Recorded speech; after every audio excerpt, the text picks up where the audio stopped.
Every morning at Fort Bragg, while most soldiers gathered in the mess hall complaining about the North Carolina humidity, Maya Collins was already at work.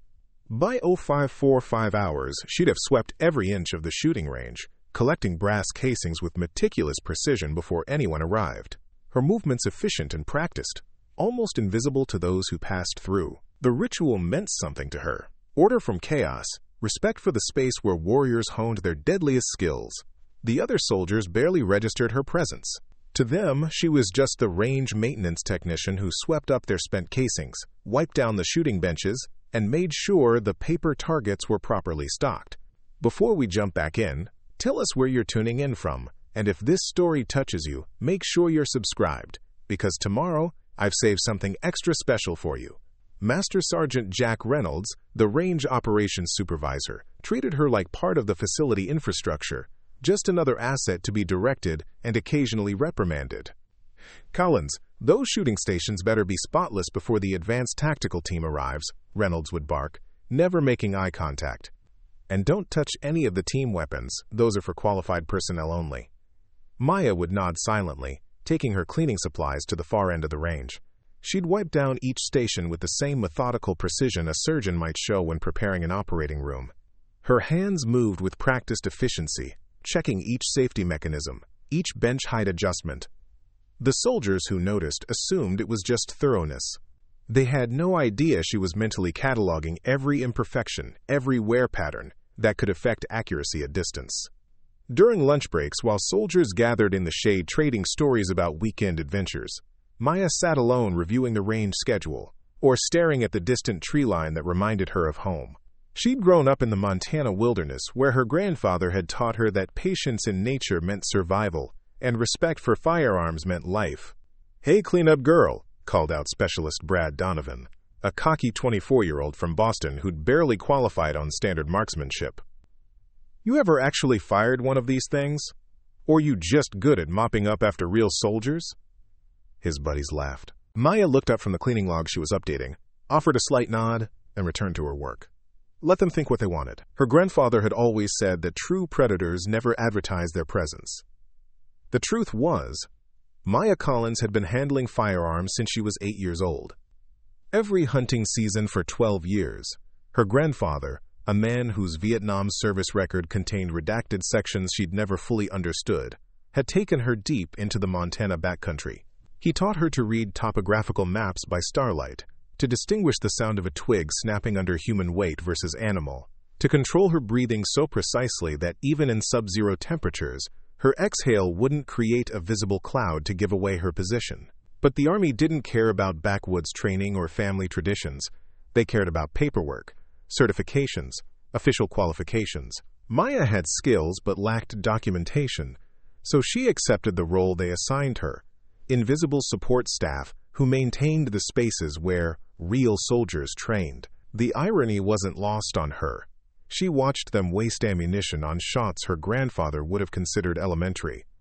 Some struggled with basic stance principles that had been drilled into her before she was tall enough to see over a counter. But she remained silent, did her job, served without recognition. Reynolds seemed to take particular pleasure in reminding her of her place. "You're a civilian contractor, Collins. Your job is keeping this place clean, not playing soldier. Leave the weapons handling to people who actually know what they're doing." What Reynolds didn't know, what none of them knew, was that Maya's quiet demeanor wasn't from incompetence. It was from discipline. Her grandfather had taught her that true marksmen didn't boast about their skills, they simply performed when performance mattered. And deep down, Maya suspected that day would come sooner than anyone expected. The rumors started circulating one Tuesday morning, spreading through the range complex like wildfire. Word was that a team of Green Berets from the 3rd Special Forces Group was coming to test some custom weapons systems. These weren't just any Special Forces operators. These were the elite among the elite, recently returned from a classified deployment that had the Pentagon buzzing. Specialist Donovan, who seemed to make it his personal mission to know everything about everyone, was more than happy to share details with anyone within earshot. "Heard they're bringing in some modified HK416s, he announced during a lull in the morning qualifications. "Custom triggers, specialized barrels, the works." Word is Captain Reeves himself is overseeing the testing. The name sent a ripple of excitement through the range. Captain Daniel Reeves was something of a legend in special operations circles, a three-tour Green Beret with a silver star and a reputation for unprecedented marksmanship. The kind of soldier who appeared in redacted mission reports and unofficial war stories told in hushed tones. Maya listened from the supply closet where she was inventorying cleaning supplies. Captain Reeves. She'd heard that name before, though she couldn't place where. Something her grandfather had mentioned, perhaps, during one of his rare moments of talking about his military connections. Reynolds immediately began barking orders, determined to have the range in perfect condition for such a distinguished visitor. Preparing and narrating this story took us a lot of time, so if you are enjoying it, subscribe to our channel. It means a lot to us. Now back to the story. "Collins," he shouted, spotting her near the storage area. "I want this place immaculate for tomorrow. Captain Reeves is particular about his training environments. Nothing out of place, understood?" "Yes, sir," Maya replied, her voice calm despite the flutter of anticipation in her chest. For the first time in months, she felt a strange sense of purpose beyond the routine of range maintenance. That evening, after everyone had left, Maya stayed behind, working later than usual. She moved through her cleaning routine with particular attention to detail, ensuring every brass casing was collected, every bench perfectly aligned, every target stand precisely positioned. This wasn't just about impressing visitors. This was about respect for what the space represented, the pursuit of excellence. As she was locking up the supply closet, a voice from behind startled her. "You always work this late?" Maya turned to find Rachel Martinez, one of the range safety officers, leaning against the doorframe. Unlike most of the personnel who frequented the range, Martinez had always treated Maya with basic courtesy. Not quite respect, but at least acknowledgement of her existence. "Just want to make sure everything's ready for tomorrow," Maya responded, securing the padlock. Martinez studied her for a moment. "You know, I've been watching you. The way you move around the range, the way you handle the equipment.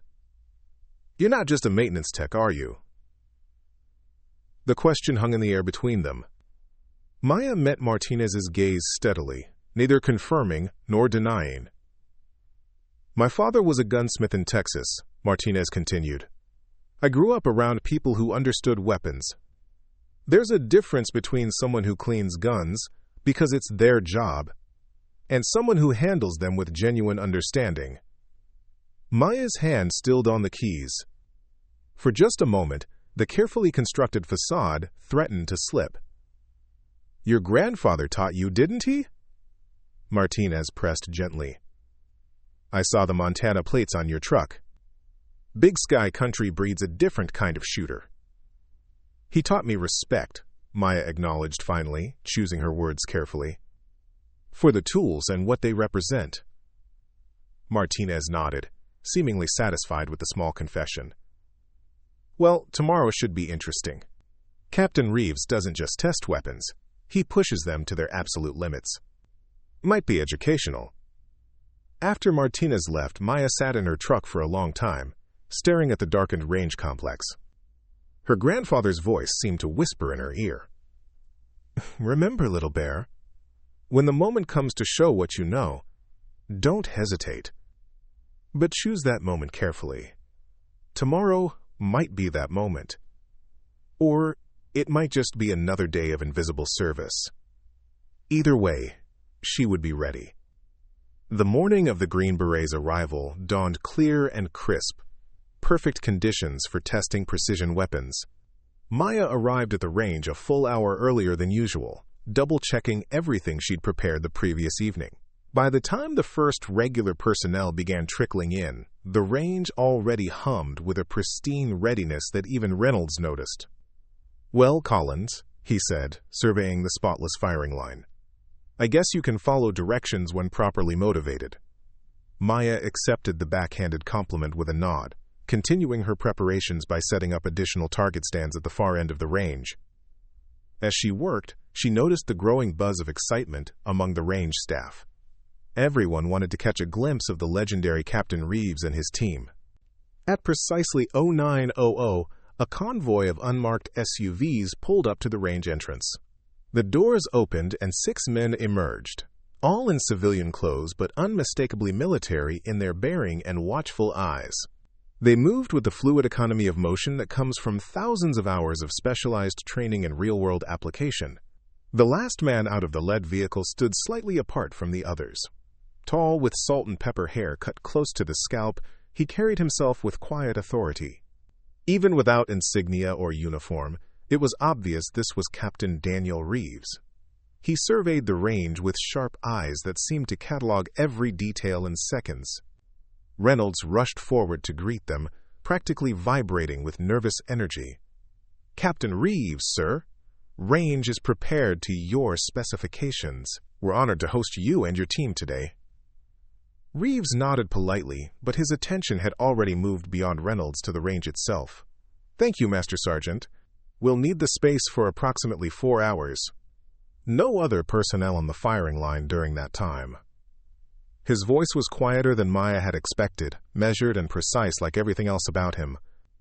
As Reynolds continued talking, Maya noticed Reeves' gaze sweep across the range and pause momentarily on her before moving on.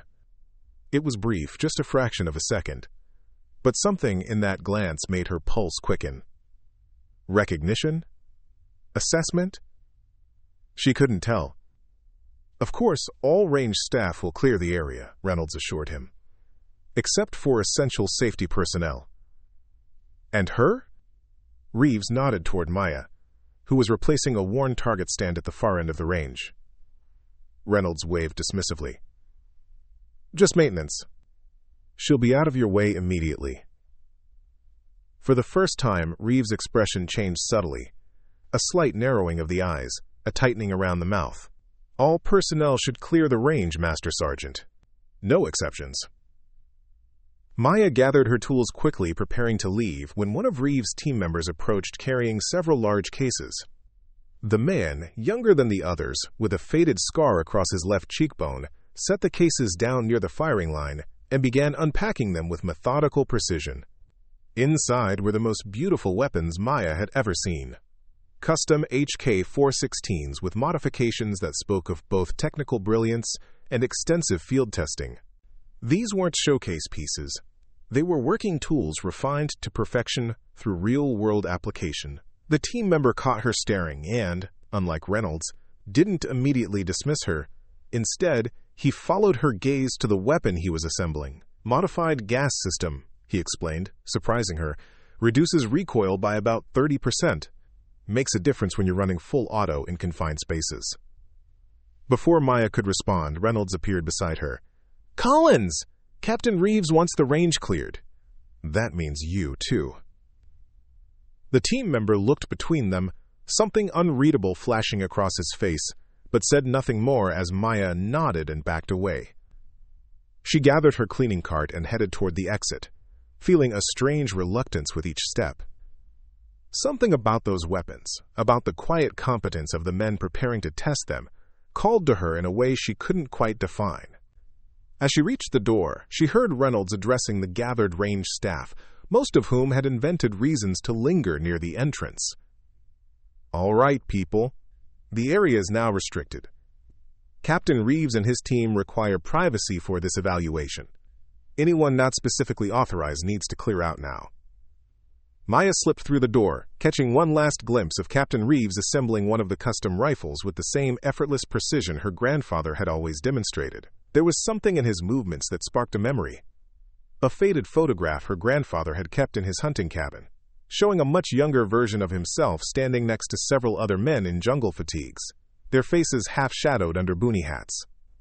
For the next 3 hours, Maya busied herself with maintenance tasks in the administrative building, but her mind remained on the range and the weapons being tested there. Occasionally, even through the building's insulation, she could hear the distinctive sound of full auto fire, sharp, controlled bursts that spoke of expert handling. She was replacing paper towels in the women's locker room when Martinez found her. "Collins," the range officer said, slightly out of breath, "you need to come to the range right now." Maya looked up, confusion creasing her brow.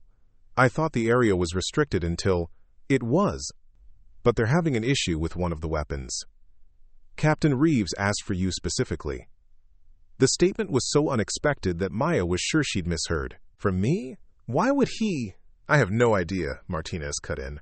But Reynolds is having a meltdown about it, which makes it worth seeing regardless. Come on. Bewildered, Maya followed Martinez back to the range.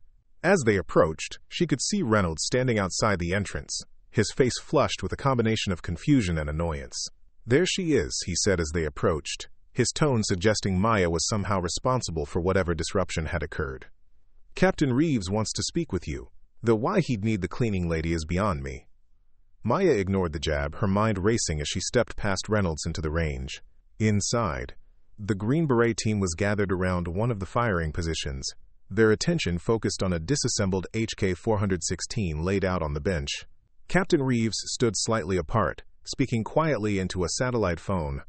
When he saw Maya enter, he ended his call and approached her directly. Up close, his intensity was even more apparent, the kind of focused presence that seemed to bend the air around him. "You're Collins?" he asked without preamble. "Yes, sir. Maya Collins." His eyes assessed her quickly, professionally, without the dismissive quality she'd grown accustomed to from Reynolds and others. "Staff Sergeant Reynolds tells me you're responsible for maintaining this range." It wasn't quite what Reynolds would have said, but Maya nodded. "Yes, sir. I handle cleaning and basic maintenance." "Who taught you about firearms?" The question came so unexpectedly that Maya hesitated. "My grandfather, sir." Something flickered in Reeves' expression. Recognition, perhaps, or confirmation of a suspicion. "Montana, right? What part?" "Bitterroot Valley, sir. Small cabin about 20 miles outside of Hamilton." Now there was definitely recognition in his eyes. "Joseph Collins," he said quietly. "Old Joe was your grandfather." The sound of her grandfather's name from this stranger's lips sent a shock through Maya's system. "You knew him?" Reeves' expression softened fractionally. "We served together. Long time ago." He gestured to the disassembled rifle. "We're having an issue with this particular unit. Firing pin seems to be causing light primer strikes, but only in certain firing conditions. Armorer says the pin looks fine, but something's off." Maya glanced at the weapon components laid out with precise spacing on the cleaning mat. Without thinking, she stepped closer, her eyes scanning the disassembled parts. "May I?" she asked, hands hovering above the components. Reeves nodded once, and the other team members stepped back slightly, creating space for her. Maya picked up the bolt carrier group, examining it with practiced eyes. She rotated it slowly, checking the extractor spring tension, the gas key staking, and finally the firing pin channel. "When does it malfunction?" she asked, her focus entirely on the weapon now, all self-consciousness forgotten.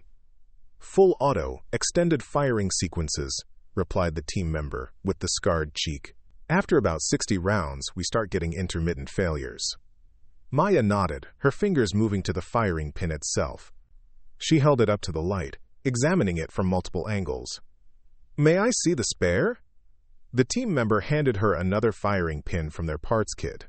Maya compared them side by side, her eyes narrowing as she measured them against each other. "This one's a few thousandths shorter," she said, indicating the pin from the malfunctioning rifle. "Probably within spec from the factory, but when the chamber heats up during sustained fire, the headspace changes just enough to cause light strikes," Reeves finished, watching her with undisguised interest. Maya nodded. "My grandfather had a similar issue with his Arkansas 10. He hand-selected firing pins for his precision builds." She hesitated, then added, "I'd suggest trying the slightly longer pin from your spares kit, but also check the bolt face for any carbon buildup that might be affecting lockup." The team immediately moved to implement her suggestion, with Reeves continuing to observe her with that same unreadable expression. Maya suddenly became acutely aware of how unusual the situation was. A range maintenance technician advising elite special forces operators on weapons functioning.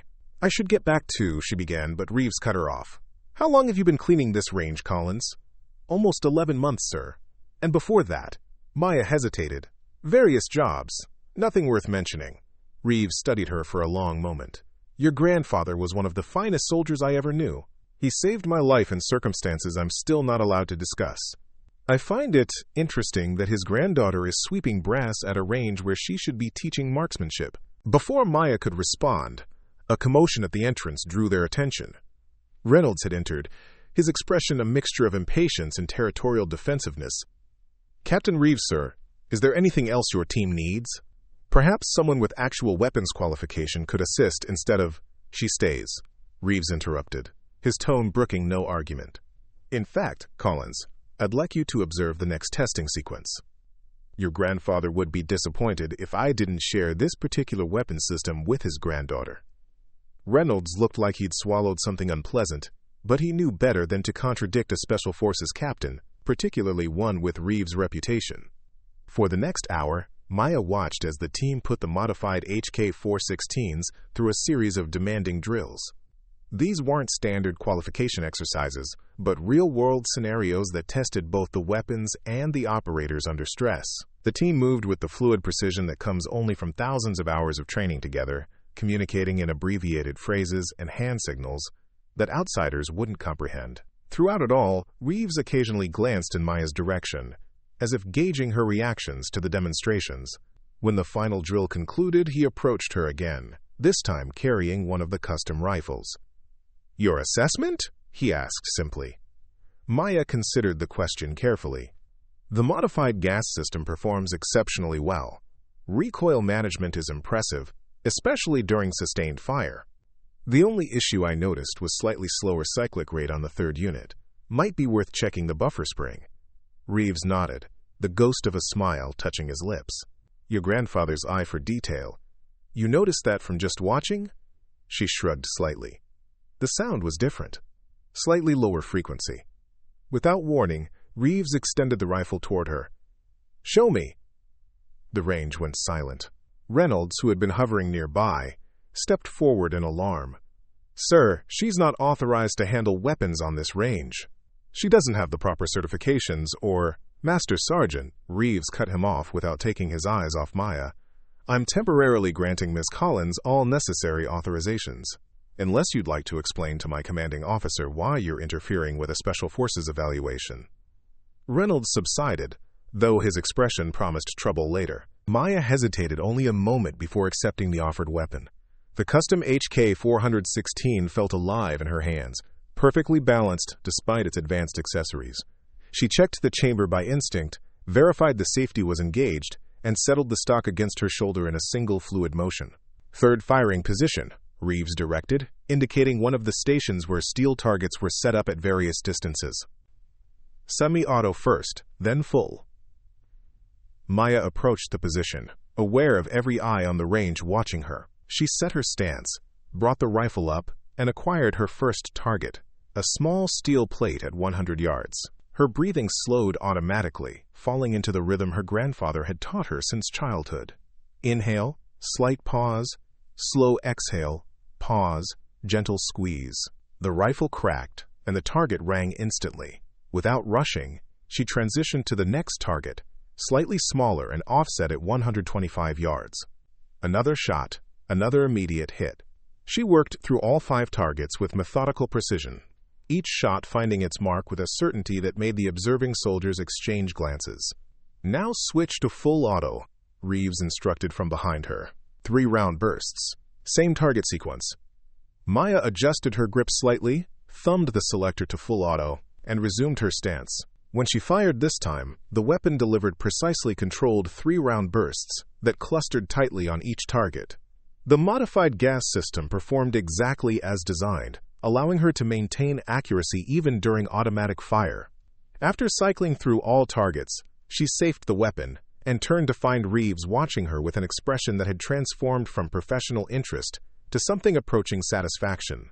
"Again," he said simply, "but this time I want you to run the Mozambique drill on the humanoid targets, as fast as you can without sacrificing accuracy." Maya nodded, understanding the classic 2 to the chest, 1 to the head shooting pattern. She reoriented to face the tactical humanoid targets, drew a deep breath, and when Reeves gave the signal, she exploded into motion. What followed left the entire range in stunned silence. Maya moved through the drill with a speed and precision that professional operators train years to achieve.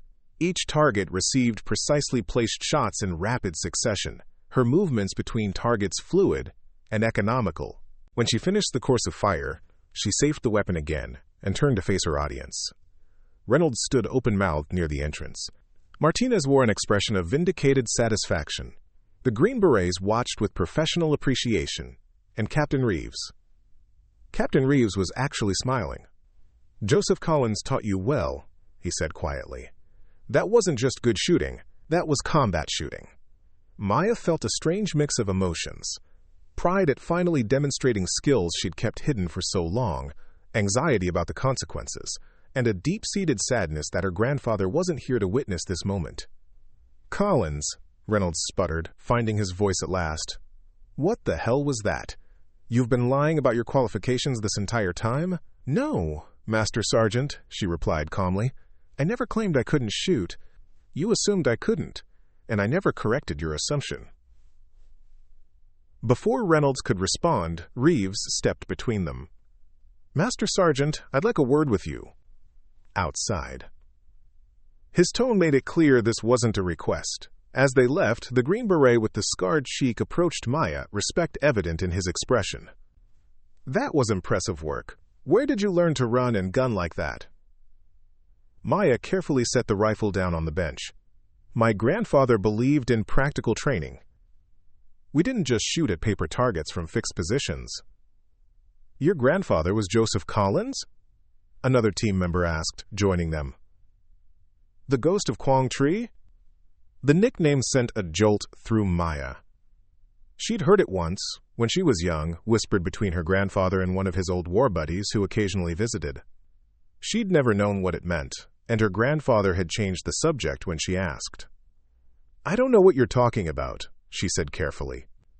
The team members exchanged knowing glances. "Your grandfather's record is still partially classified," the scarred one explained. "But among certain circles, he's a legend. 6 confirmed sniper saves of surrounded units during a single operation. Changed the outcome of a major engagement. Captain Reeves was a young lieutenant in one of those units." Maya absorbed this information silently. Her grandfather had rarely spoken about his service, focusing instead on teaching her the skills without the stories behind them. Now, pieces were falling into place. Why he'd been so insistent on her mastering certain techniques, why he'd pushed her to understand not just how to shoot, but when and why. Outside the range, they could hear raised voices, Reeves and Reynolds clearly engaged in a heated discussion. The Green Berets pretended not to notice, but their expressions suggested they'd witnessed similar scenes before. "So," the scarred operator said conversationally, "if you can shoot like that, why are you cleaning a range instead of—" "Specialist Harris," Reeves' voice cut in as he re-entered the range. "Prepare the second test configuration. We're running behind schedule." Harris nodded and immediately moved to comply, giving Maya a final appraising look before rejoining his team. Reynolds followed Reeves back inside, his face flushed and his expression carefully neutral. "Collins," Reynolds said stiffly, "you're relieved of your duties for the remainder of the day. Report to my office at 0700 tomorrow." Maya nodded, understanding that her demonstration had just complicated her life significantly. As she gathered her cleaning supplies, Reeves approached her one last time. "Your grandfather would be proud," he said quietly, "but he'd also tell you that you're wasting your talents here." "With all due respect, sir," Maya replied, "I'm not sure what other options I have, without formal qualifications." "There are always options for people with real skills," Reeves interrupted. "Qualifications can be earned. Talent like yours is born and refined." He glanced at Reynolds, who was deliberately occupying himself on the far side of the range. "Report as ordered tomorrow, but don't make any hasty decisions about your future here." With that cryptic advice, he rejoined his team, leaving Maya to wonder exactly what storm she had just unleashed by demonstrating her true capabilities. As she left the range, Martinez fell into step beside her. "I knew it," the range officer said, unable to contain her satisfaction. "The way you handled the equipment, the way you watched the shooters. No ordinary maintenance tech pays attention like that." Maya sighed. "You planning to tell everyone now?" Martinez looked surprised. "Tell them what?" "That the woman they've been treating like dirt for nearly a year can outshoot most of the qualified instructors on base?" "I think you just did that yourself." She grinned. Besides, Reynolds' face when you started shooting was worth keeping quiet for. Despite her concerns about tomorrow's meeting, Maya found herself smiling slightly. My grandfather always said that true skill doesn't need advertising. Your grandfather sounds like a wise man, Martinez replied, but he probably didn't mean you should hide your light quite so thoroughly. She paused before adding, whatever happens tomorrow, I'd bet good money that Captain Reeves didn't engage in that shouting match with Reynolds just to walk away and forget about you. As Maya stored her cleaning supplies for what might be the last time, she found herself wondering about Reeves' parting words, options for people with real skills. Her grandfather had connections in the military that she'd never fully understood, shadows of a career that remained largely hidden even from family. Now those shadows were touching her life in unexpected ways.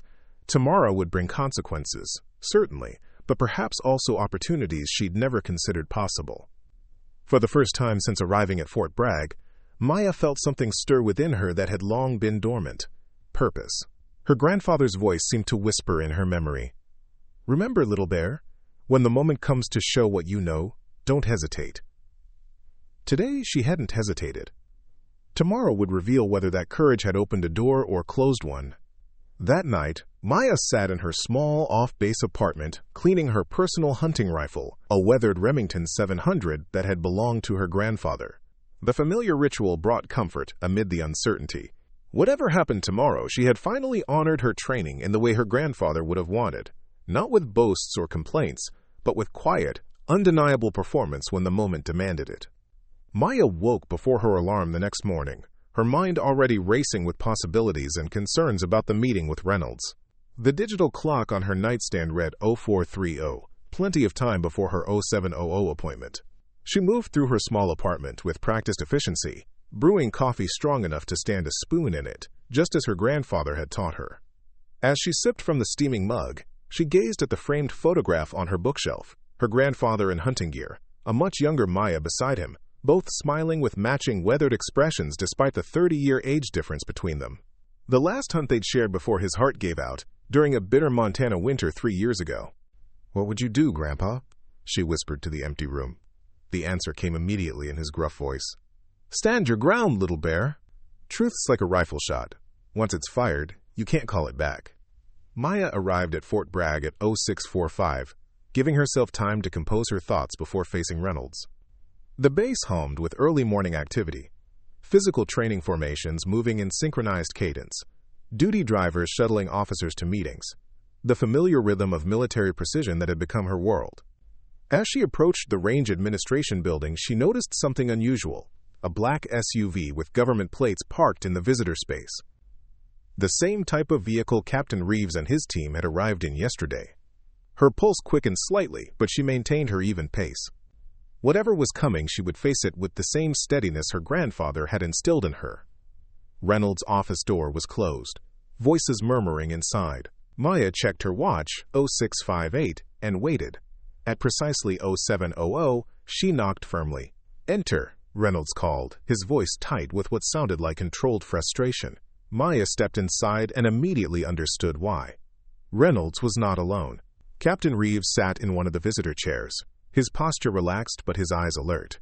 Behind him stood another man Maya didn't recognize, older, with silver hair and the bearing of someone accustomed to command. The oak leaf insignia on his collar identified him as a lieutenant colonel. "Private First Class Collins reporting as ordered, sir," Maya said, coming to attention. Reynolds nodded stiffly. "At ease, Collins." He gestured to the empty chair. "Take a seat." Maya sat, keeping her back straight, hands resting lightly on her knees. The atmosphere in the small office crackled with tension. "Collins," Reynolds began, his tone carefully neutral, "I've been reviewing your service record." He opened a folder on his desk, scanning pages Maya recognized as her personnel file. 4 years of service. Basic training at Fort Jackson. Advanced individual training as a 92Y supply specialist. Assigned to equipment maintenance after your request for transfer from 10th Mountain Division was approved last year. He looked up. Nowhere in this file does it mention advanced weapons training or marksmanship qualifications beyond standard requirements. Maya maintained eye contact. No, sir. Yet yesterday you demonstrated weapon handling skills that exceed most of our combat arms personnel. Reynolds' frustration leaked into his voice. Would you care to explain that discrepancy? Before Maya could respond, Captain Reeves cleared his throat.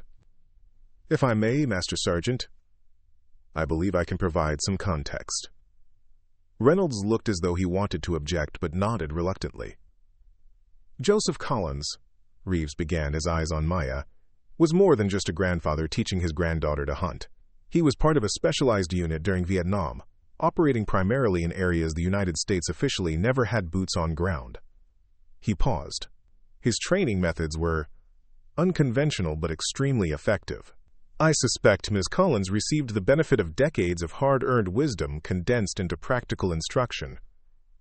The lieutenant colonel spoke for the first time. I've reviewed the footage from yesterday's demonstration. That wasn't just hunting skill. That was tactical proficiency, the kind our operators spend years developing. Maya remained silent, watching the three men carefully. This was rapidly moving beyond a simple disciplinary meeting for deceiving her superiors about her capabilities.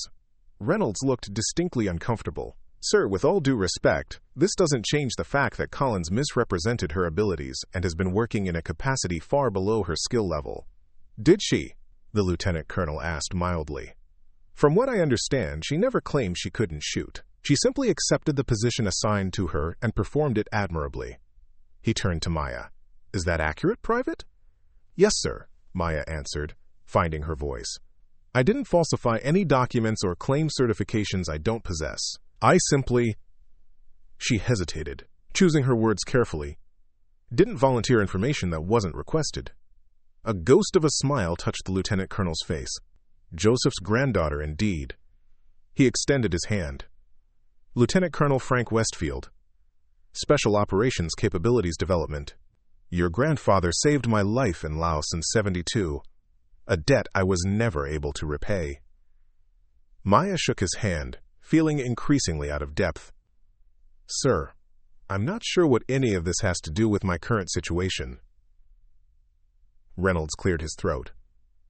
That's what we're trying to determine, Collins. Your performance yesterday has raised questions about your appropriate placement within this organization. Captain Reeves leaned forward slightly. What Master Sergeant Reynolds is trying to say is that your talents are being wasted, and we'd like to rectify that situation. The next hour passed in a blur of explanations and revelations. Maya learned that her grandfather had been part of a highly classified special operations unit that existed outside the conventional military structure. Men selected for exceptional abilities and tasked with missions that officially never happened. Captain Reeves had been a young lieutenant rescued by her grandfather's team during an operation gone wrong. Lieutenant Colonel Westfield had been another member of that team. Your grandfather never mentioned any of this, Westfield asked, studying her face. Maya shook her head. He taught me skills. Tracking, shooting, fieldcraft, but rarely talked about where he learned them. Just said they were lessons paid for in blood and worth passing on. Westfield nodded. Joseph was always more about action than words, and he was serious about operational security even decades later. Reynolds, who had been growing increasingly uncomfortable with the direction of the conversation, finally spoke up. Sirs, I appreciate the historical context, but we still have a current situation to address. Collins' position here at the range will need to be filled, Captain Reeves interrupted smoothly. Because Private Collins is being reassigned, effective immediately. Maya blinked in surprise. Reassigned? Where? That depends, Lieutenant Colonel Westfield replied, on whether you're interested in putting your skills to better use. Sir, we're establishing a specialized training cell, Westfield explained. Small unit tactics for unconventional environments. The kind of training your grandfather would have excelled at teaching. Captain Reeves suggested you might be a valuable addition to that program. Maya struggled to process this sudden shift in her military trajectory. As what, sir? I don't have instructor certifications or... As a demonstrator initially, Reeves cut in. Someone who can show rather than tell. The paperwork for formal certifications can be expedited based on demonstrated proficiency. He paused, studying her. Unless you prefer cleaning brass and restocking targets. The subtle challenge in his voice resonated with something deep in Maya's character. the part of her that had always known she was capable of more, but had accepted less out of respect for the system. "No, sir," she replied finally. "I don't prefer that." "Good," Westfield said with finality. "Master Sergeant Reynolds, thank you for your cooperation. The transfer paperwork will be processed through command channels today." He stood, signaling the end of the meeting. "Private Collins, report to Building 8 to 117 at 0600 tomorrow. Pack for a 3-day field exercise." Reynolds looked like he wanted to object further, but years of military discipline held him in check. "Yes, sir." He turned to Maya with a complex expression, part irritation, part grudging respect. "Collins, clear out your locker and complete checkout procedures with Staff Sergeant Wilson before end of day." As they left Reynolds' office, Specialist Donovan and several other range regulars were loitering conspicuously nearby, obviously hoping to witness Maya's presumed dressing down.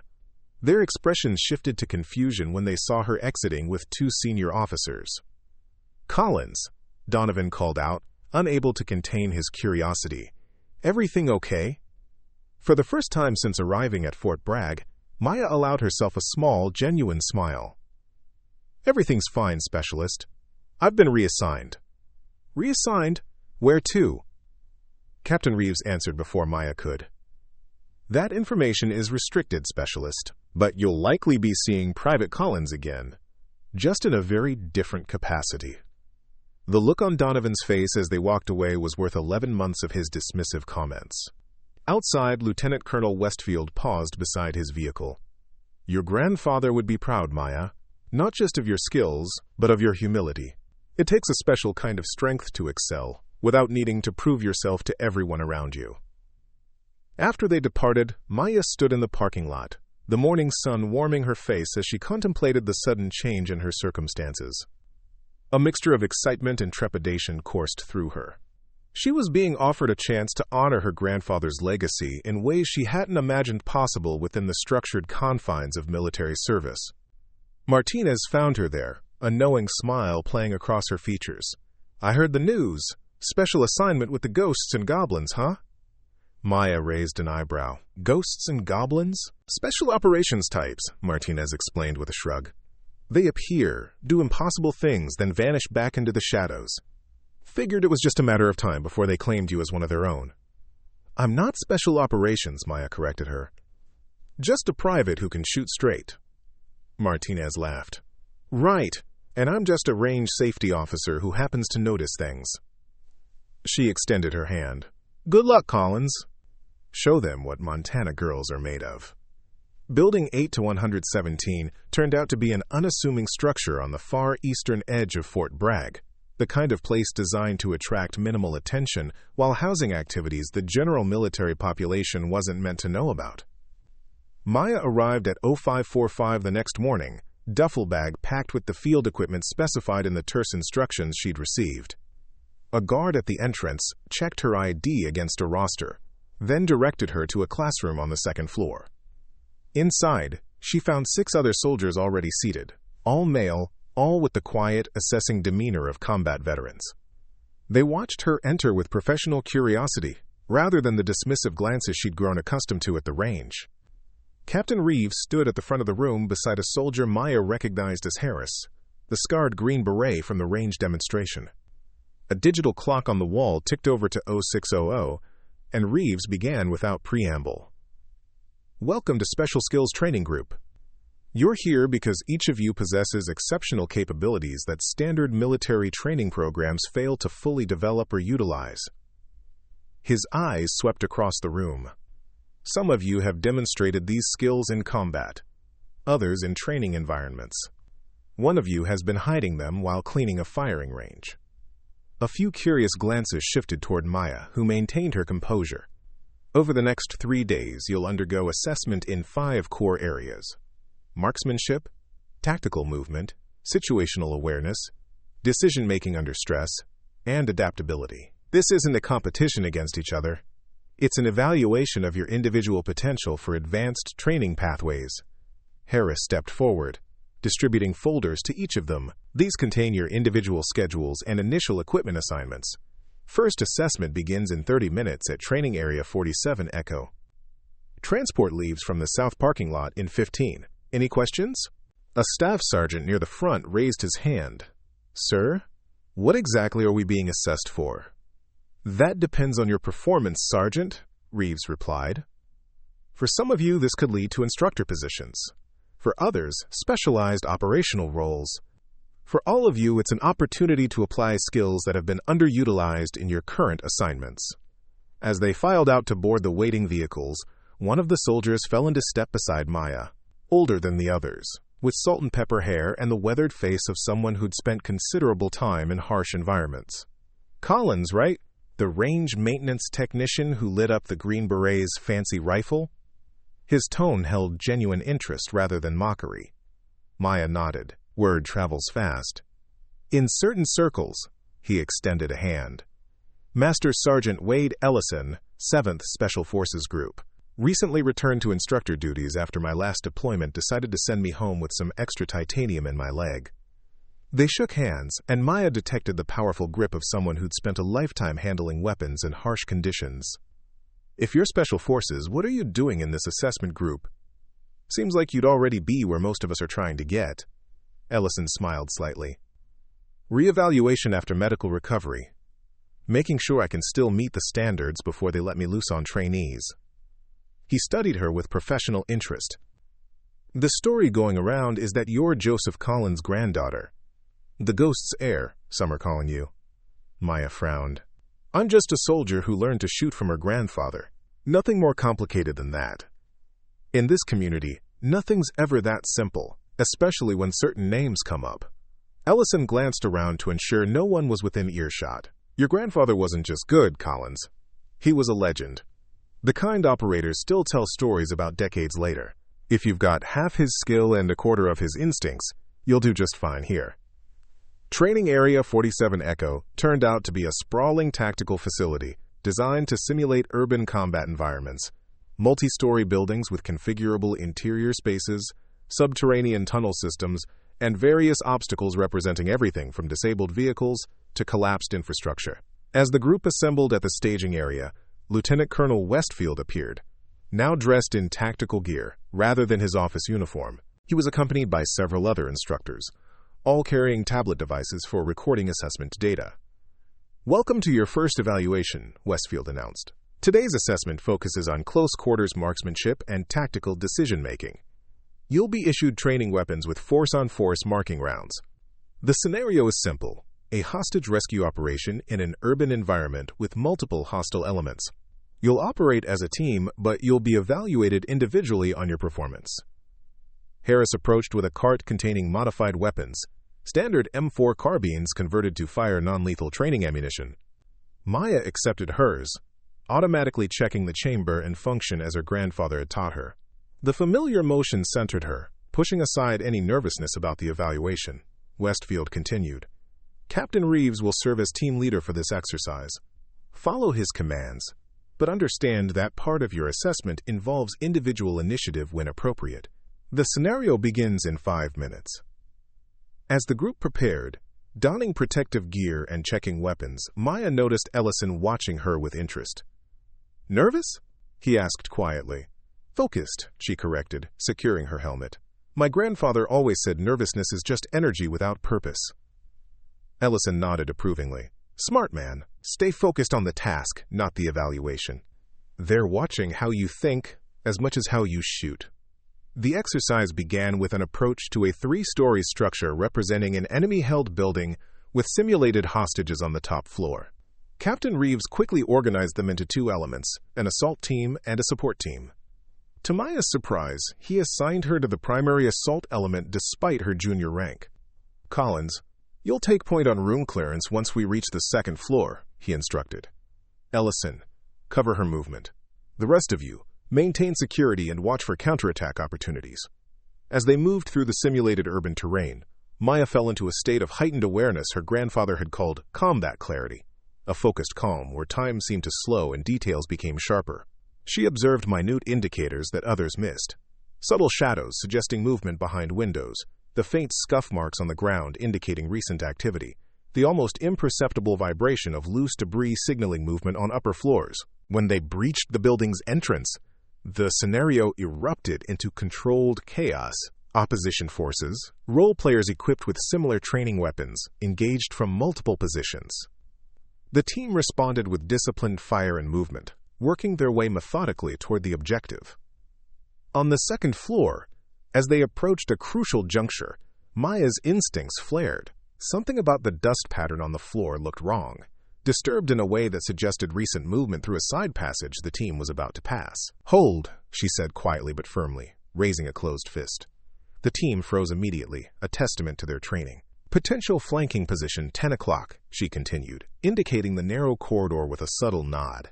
"Dust pattern shows recent movement, different from our approach path." Reeves gave her an appraising look, then signaled for the team to adjust their formation to counter the potential threat. Seconds later, 2 opposition forces emerged from exactly the position Maya had identified, walking directly into the team's prepared fields of fire. "Good call, Collins," Reeves acknowledged as they continued forward.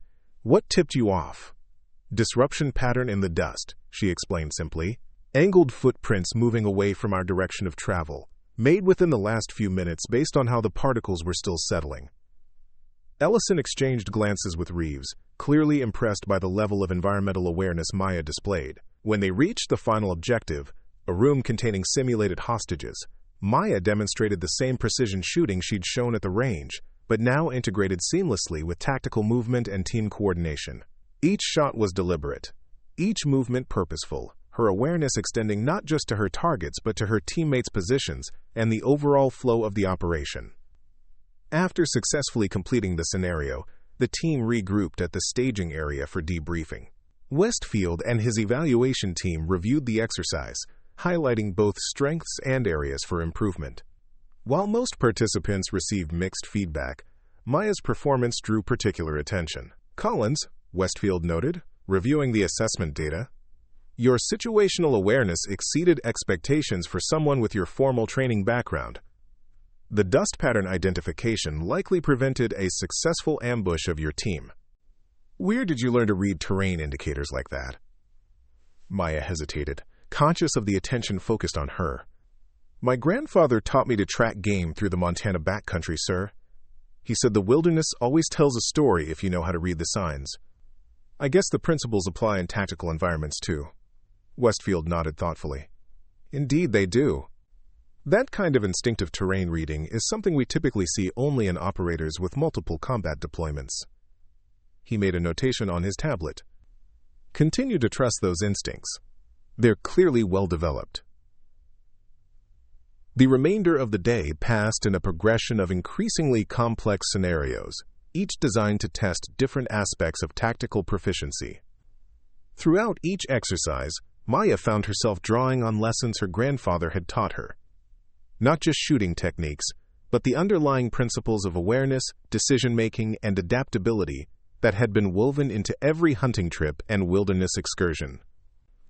By evening, as the group cleaned their training weapons and prepared for the next day's assessment, Maya noticed a shift in how the others interacted with her. The initial curiosity had transformed into professional respect. Even the more experienced operators like Ellison were treating her as a peer rather than a novice. "You've got a gift, Collins," Ellison commented as they sat eating field rations outside the training facility. "Natural talent, sure, but more importantly, you've got the right instincts. You don't just see targets, you see patterns, movements, intentions." Maya considered his words, reminded of something her grandfather had told her during her first successful elk hunt. "My grandfather used to say that shooting is the easiest part of hunting. The real skill is in reading the land and understanding your quarry before you ever touch the trigger." "Wise man," Ellison replied. "Too many operators focus on marksmanship and forget that observation is the foundation of everything else." He glanced toward where Reeves and Westfield were conferring quietly. "They see it too, you know. That's why they pulled you out of that range job. People with your kind of situational awareness are rare, even among special operations personnel." As darkness fell, the team moved to temporary barracks for the night. Maya found herself alone on the building's small porch, watching stars emerge in the clear sky and reflecting on the day's events. The familiar constellations reminded her of nights spent camping with her grandfather, learning to navigate by starlight when other methods failed. Captain Reeves appeared silently beside her, a testament to his own fieldcraft that she hadn't detected his approach.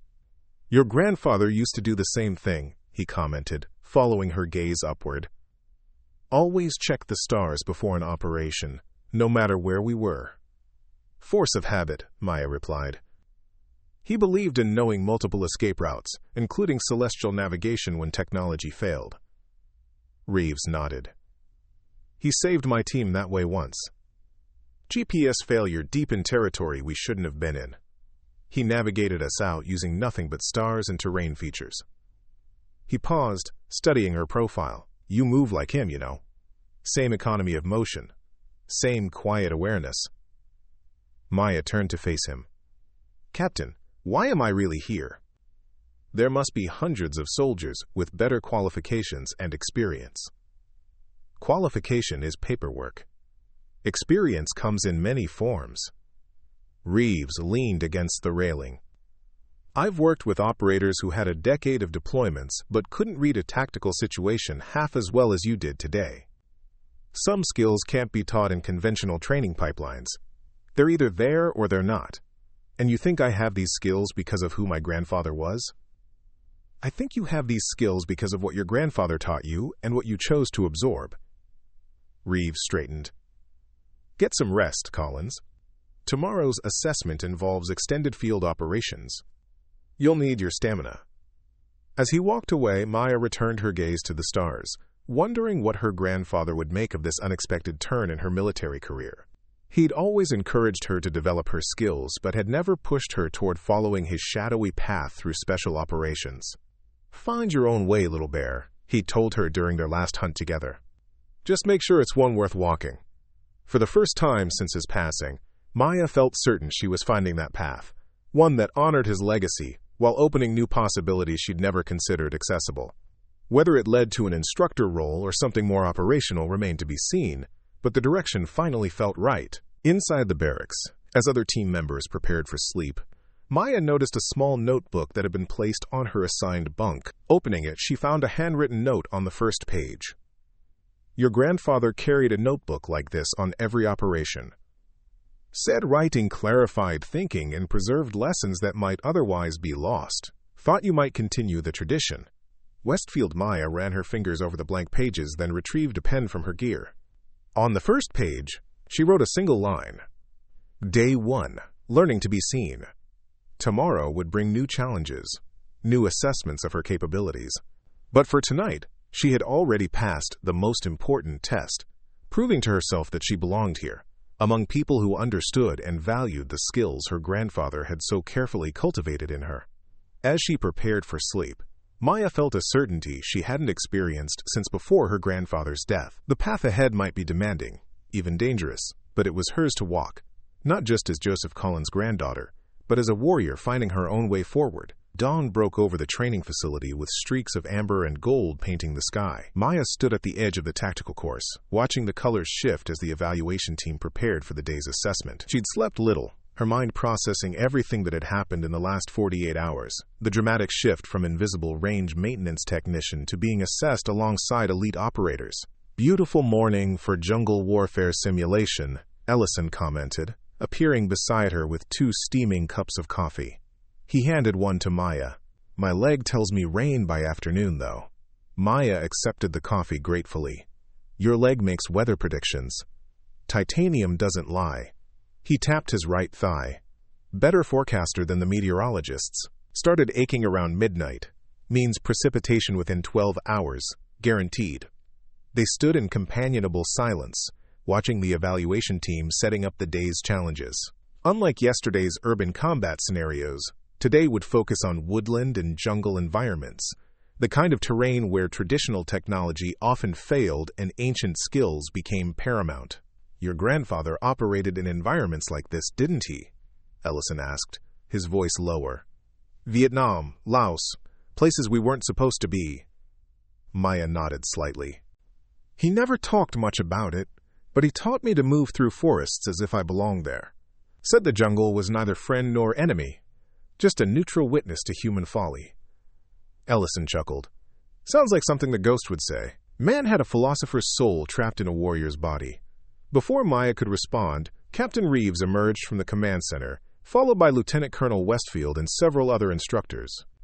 Unlike yesterday's structured briefing, today Reeves gathered them in a loose circle, his manner more informal but no less intense.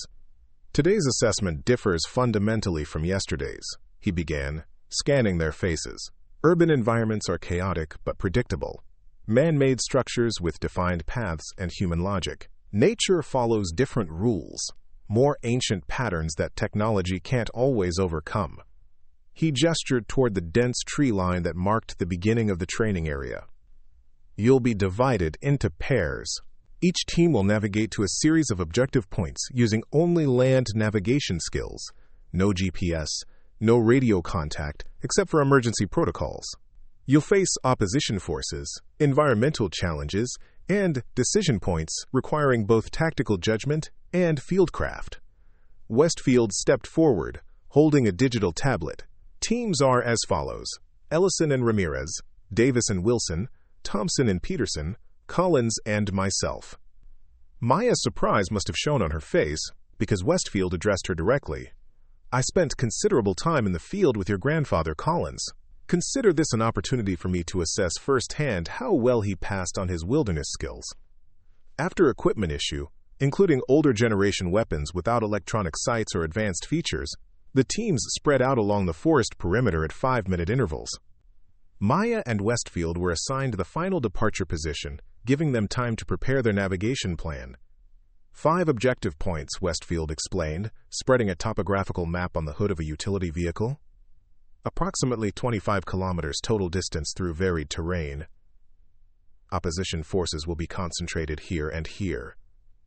He indicated 2 areas marked in red. They'll be using non-lethal training rounds, but treat every engagement as real-world. Maya studied the map intently, noting the contour lines, water features, and various terrain characteristics. Her fingers traced potential routes almost unconsciously, weighing options against what her grandfather had taught her about efficient movement through wilderness. We should avoid this ridgeline, she said, indicating an elevated area near the 3rd objective. Too exposed. Better to follow this drainage system. Slower, but provides consistent cover and clear navigation reference points. Westfield watched her analysis with interest. Most operators would take the high ground for better observation. Better observation means better chance of being observed, Maya countered. My grandfather always said the best position isn't the one with the best view. It's the one nobody thinks to look at. A ghost of a smile touched Westfield's face. Sounds exactly like Joseph. He folded the map and handed it to her. You navigate. I'll focus on security. Let's see how your grandfather's lessons hold up under pressure. As they moved into the forest, Maya felt a curious sense of homecoming. The dense vegetation, dappled sunlight, and complex soundscape of birds and insects reminded her of countless hunting trips with her grandfather. She adjusted her movement instinctively, rolling her feet from heel to toe to minimize noise, keeping her profile low, selecting paths that offered both concealment and solid footing. Westfield followed, watching her technique with professional assessment. After 20 minutes of silent progress, he spoke quietly.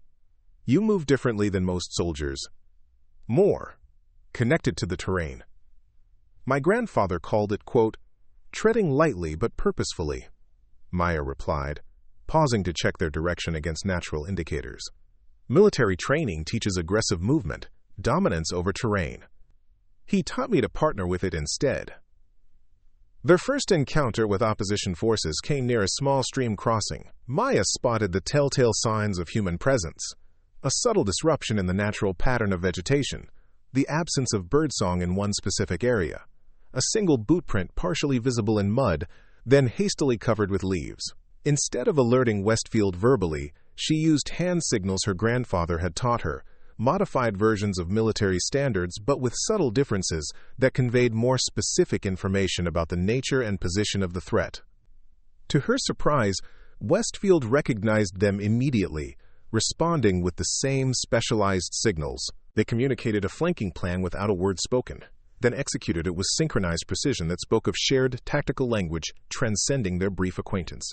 The ambush was neutralized quickly, Maya's first shots finding their marks with uncanny accuracy, despite the unfamiliar weapon and challenging light conditions.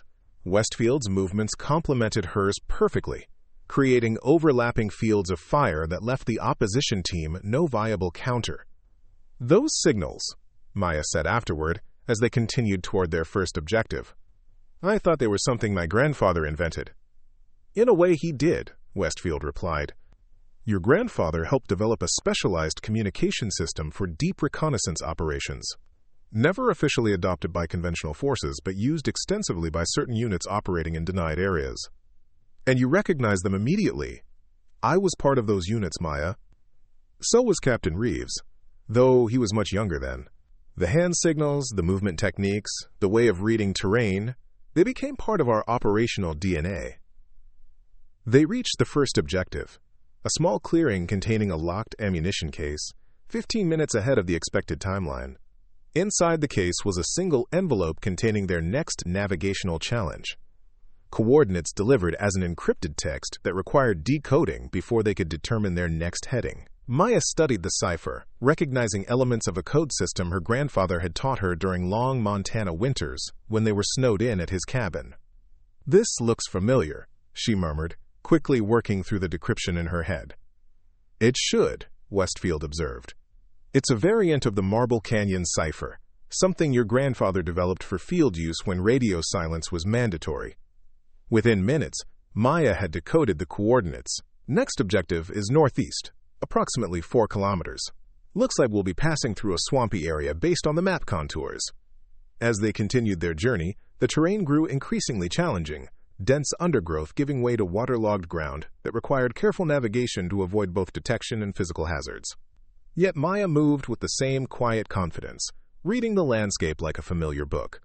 Their second encounter with opposition forces came in the swamp region, a well-prepared ambush that would have trapped most teams.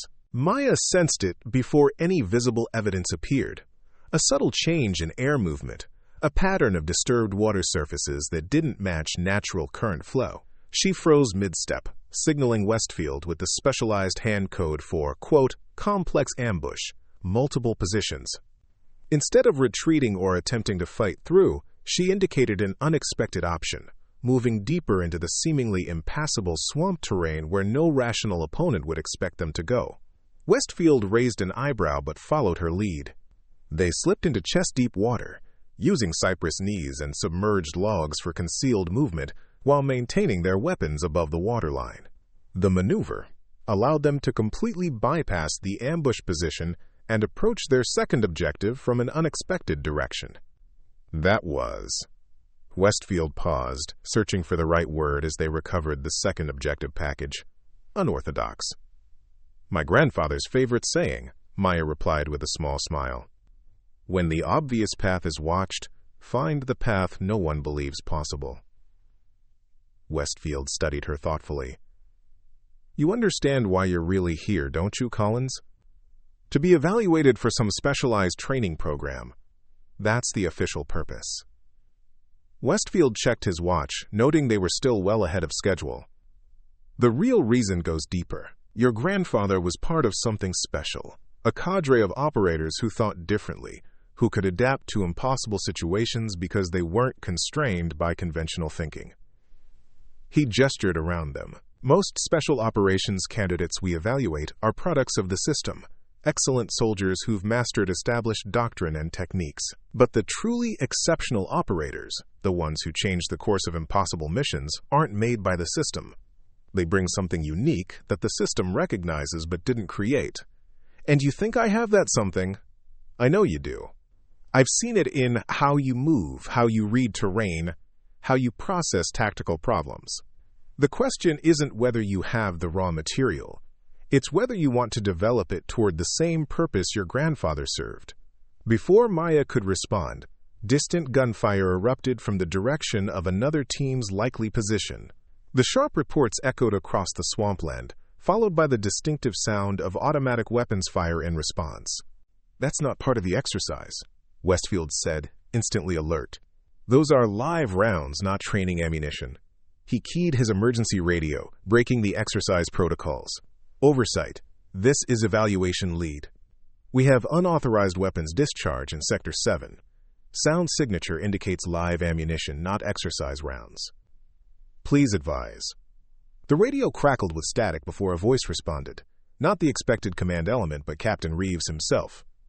All teams. This is Reeves. We have a containment breach. 3 armed individuals have entered the training area from the northeast boundary. They are not role players, repeat, not role players. They are armed with live weapons and have engaged with Team 2. Fall back to extraction point Delta immediately. Westfield exchanged a quick glance with Maya. Extraction point Delta is 6 kilometers southwest. Based on the gunfire location, we'll need to pass near whoever these intruders are to reach it. Who would breach a military training area with live weapons? Maya asked, checking her own training rifle, a weapon designed for force-on-force exercises but useless against real threats. That's the question, Westfield replied grimly.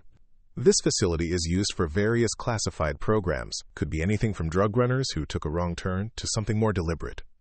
He hesitated, then reached into his vest and removed a concealed sidearm. Always carry insurance on evaluation days. Standard issue, Glock 19, loaded with actual rounds. He handed it to Maya. Your grandfather taught you pistol work too, I assume. Since I was 12, she confirmed, checking the weapon with practiced hands. But you should keep this. You're the senior officer. I have another, Westfield replied, producing a second pistol from an ankle holster. Besides, I've seen your shooting. Between the two of us, you're the one I want armed if we make contact. They moved with renewed urgency, no longer concerned with exercise parameters but focused on real-world threat navigation. Maya's awareness heightened further, her senses attuned to any sign of the armed intruders while maintaining their course toward the extraction point.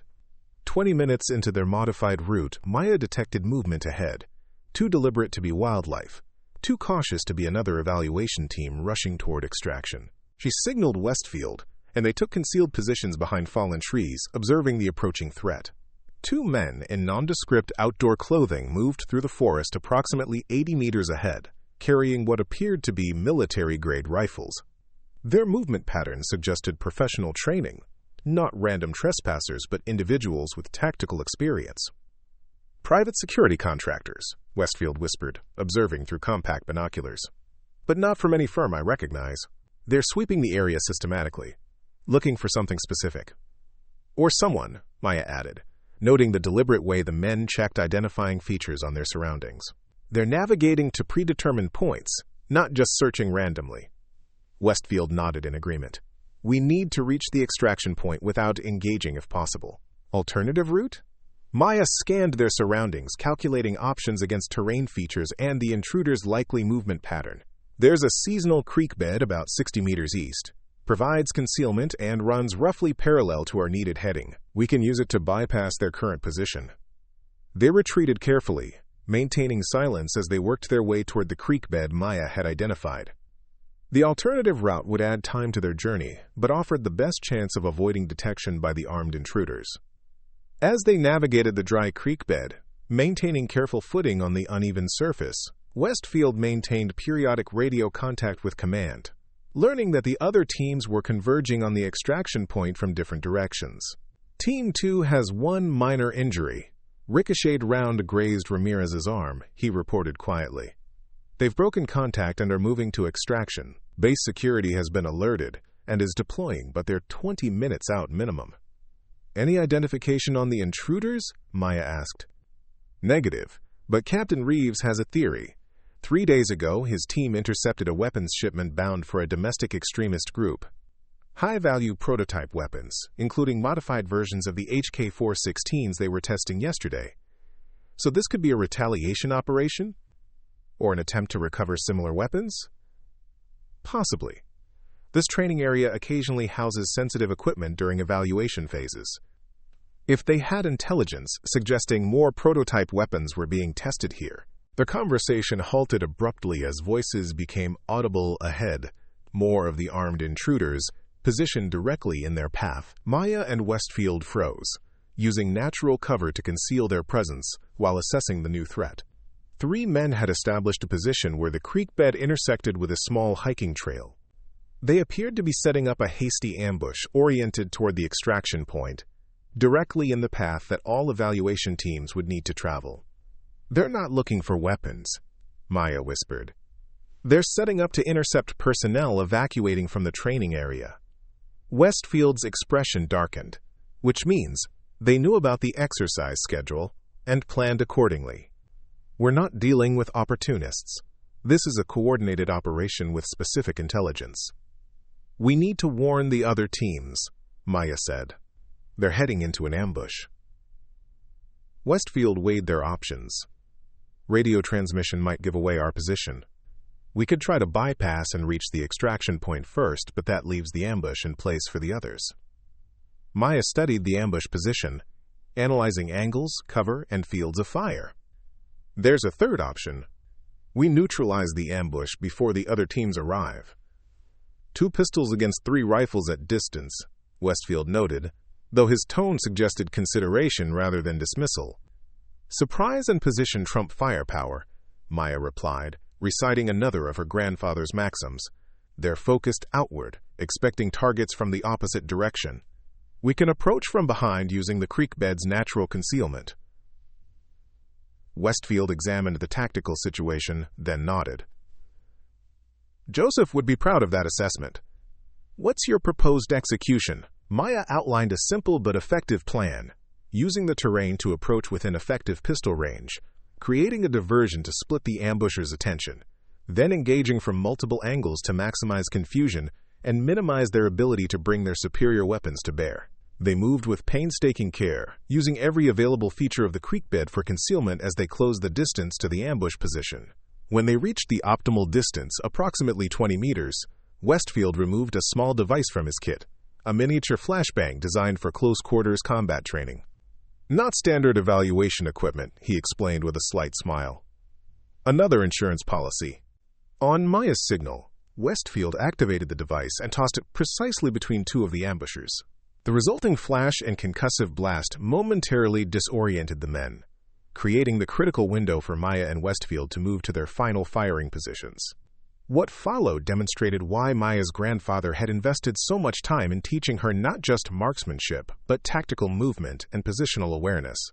She flowed from cover to firing position with liquid grace, acquired her first target, and delivered 2 precisely placed shots before the man could recover from the flashbang's effects.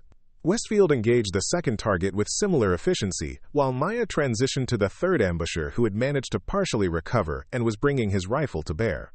Her shot struck his shoulder, disrupting his aim and sending his return fire harmlessly into the trees as she adjusted and delivered a follow-up shot that ended the threat. In less than 10 seconds, all 3 ambushers were neutralized, 2 fatally and 1 wounded but incapacitated. Maya moved immediately to secure their weapons while Westfield checked for additional threats and reported their situation via radio. Ambush element neutralized at coordinates Hotel Echo 735, 3 tangos down. Area secure. Be advised all teams approaching extraction point Delta. Original ambush position has been cleared. As Maya collected the ambushers' weapons, indeed the same model of high-end rifles Reeves' team had been testing, she noticed something that sent a chill through her. One of the men carried a detailed operations plan that included not just the training schedule, but personnel files on several participants, including a surveillance photo of Maya at the shooting range from weeks earlier. "Colonel," she called, using Westfield's rank for the first time, "you need to see this." Westfield examined the documents, his expression growing increasingly grave. This wasn't random. They had specific targets, including you. "Me? Why would domestic extremists target a range maintenance technician?" "Not a maintenance technician," Westfield corrected, showing her a page from the recovered documents. "Joseph Collins' granddaughter. They've been watching you specifically because of who your grandfather was." The document contained details about her grandfather's service that even Maya hadn't known.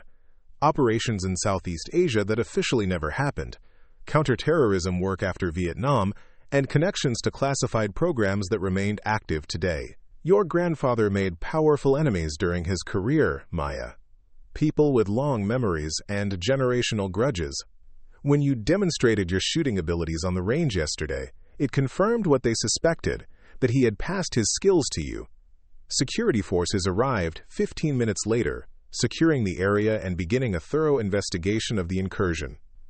Maya and Westfield were escorted to a debriefing facility where Captain Reeves and other senior officers awaited.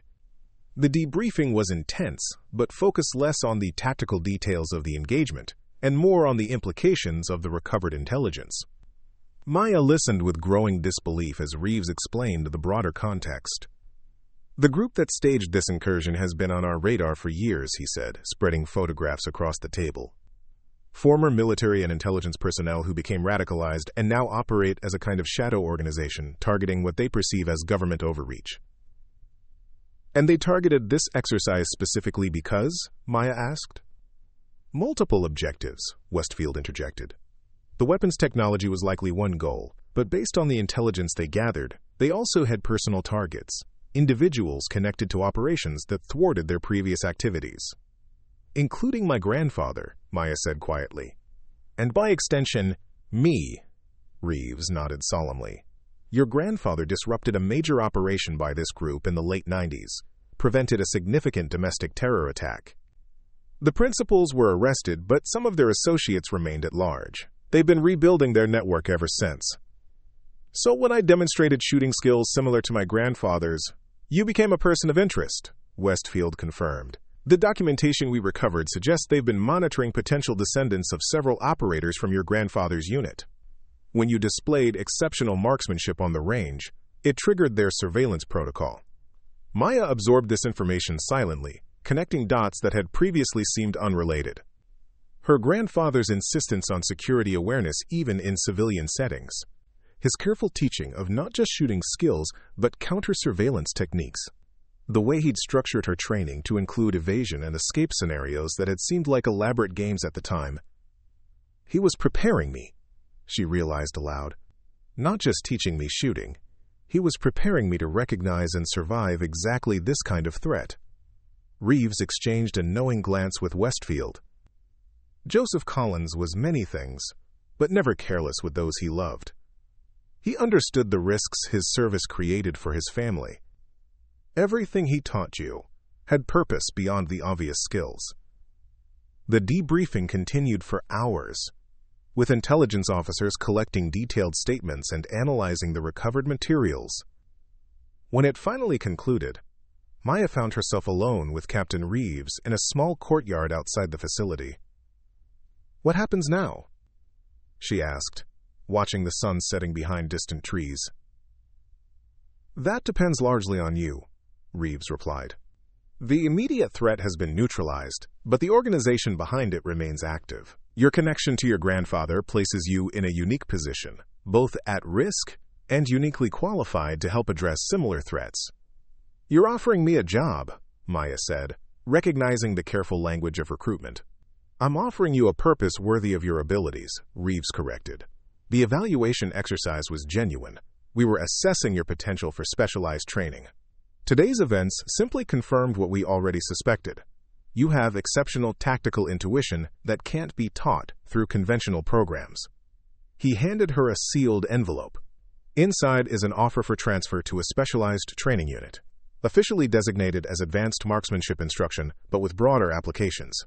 Lieutenant Colonel Westfield would serve as your primary mentor, with additional specialized training from selected operators, including myself. And unofficially? Unofficially, you would be joining a community that your grandfather helped establish. People with unique skills and perspectives who operate at the margins of conventional military structure to address unconventional threats. Maya considered the envelope, thinking about the path that had led her here. From her grandfather's careful tutelage in the Montana wilderness, to cleaning a shooting range at Fort Bragg, to neutralizing a genuine threat alongside one of her grandfather's former colleagues. "My grandfather never pushed me toward military service," she said finally. "He taught me skills, but always emphasized they were for protection and self-reliance, not warfare." Joseph understood better than most the cost of the path he walked, Reeves acknowledged. "He wouldn't have wanted that burden for you unless you chose it willingly, with full understanding of what it means." "And what does it mean exactly?" "It means living between worlds, having abilities few understand and responsibilities few recognize. It means operating often without acknowledgement or recognition. It means carrying knowledge that others are protected from." Reeves paused. "But it also means purpose, impact. and a community of like-minded individuals who understand what you carry.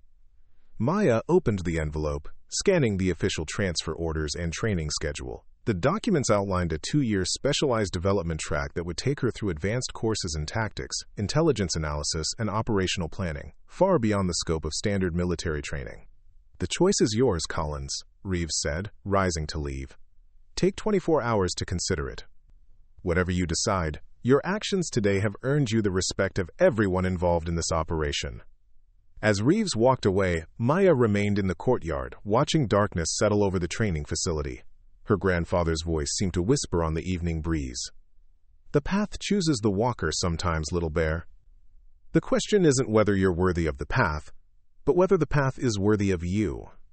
For the first time since his passing, Maya felt she truly understood what he had been preparing her for all those years in the Montana wilderness. Not just survival skills or hunting techniques, but a particular kind of awareness, a way of moving through the world alert to both its dangers and possibilities. The weight of the decision before her was substantial, but so was the weight of the legacy she carried. Her grandfather had given her tools without demanding she use them in any particular way, the ultimate gift of preparation without expectation. Whatever choice she made would honor that gift, whether she continued his path or forged her own. For tonight, that knowledge was enough.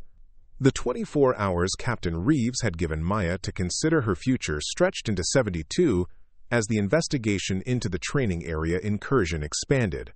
Intelligence analysts discovered connections between the armed intruders and larger extremist networks that prompted increased security protocols across multiple military installations. Maya used the unexpected time to reflect deeply on her options. She'd temporarily been assigned quarters in the visitor barracks at Fort Bragg, while the administrative details of her situation were processed. Her small apartment off base had been swept for surveillance devices by a counterintelligence team who discovered sophisticated monitoring equipment in the building's ventilation system. On the morning of the 4th day, Maya rose before dawn and made her way to the base chapel, a quiet sanctuary she'd discovered during her initial months at Fort Bragg but rarely visited. The simple wooden building stood empty in the pre-dawn stillness, its stained glass windows dark against the pale eastern sky. She sat in the last pew, not praying in any formal sense but seeking the kind of clarity that came from stillness. Her grandfather had taught her that important decisions should never be made from fear or excitement, but from a centered place of knowing. "Thought I might find you here," a voice said softly. Maya turned to find Rachel Martinez sliding into the pew beside her. The range safety officer had been debriefed about the training area incident, but hadn't been cleared for the full details about Maya's background or the pending reassignment offer. "How did you know where to look?" Maya asked. Martinez smiled slightly. "Saw you come here a couple times after particularly rough days with Reynolds. Figured with everything that's happened, you might be seeking some quiet."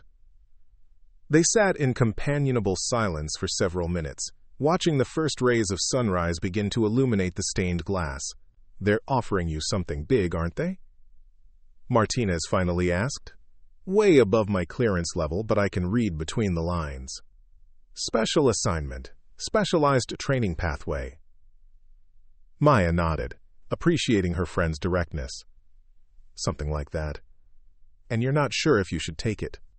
"I'm not sure if it's what my grandfather would have wanted for me," Maya admitted. "He taught me everything he knew, but he never pushed me toward following his path. Sometimes I think he was preparing me to protect myself from the shadows of his past, not to step into them."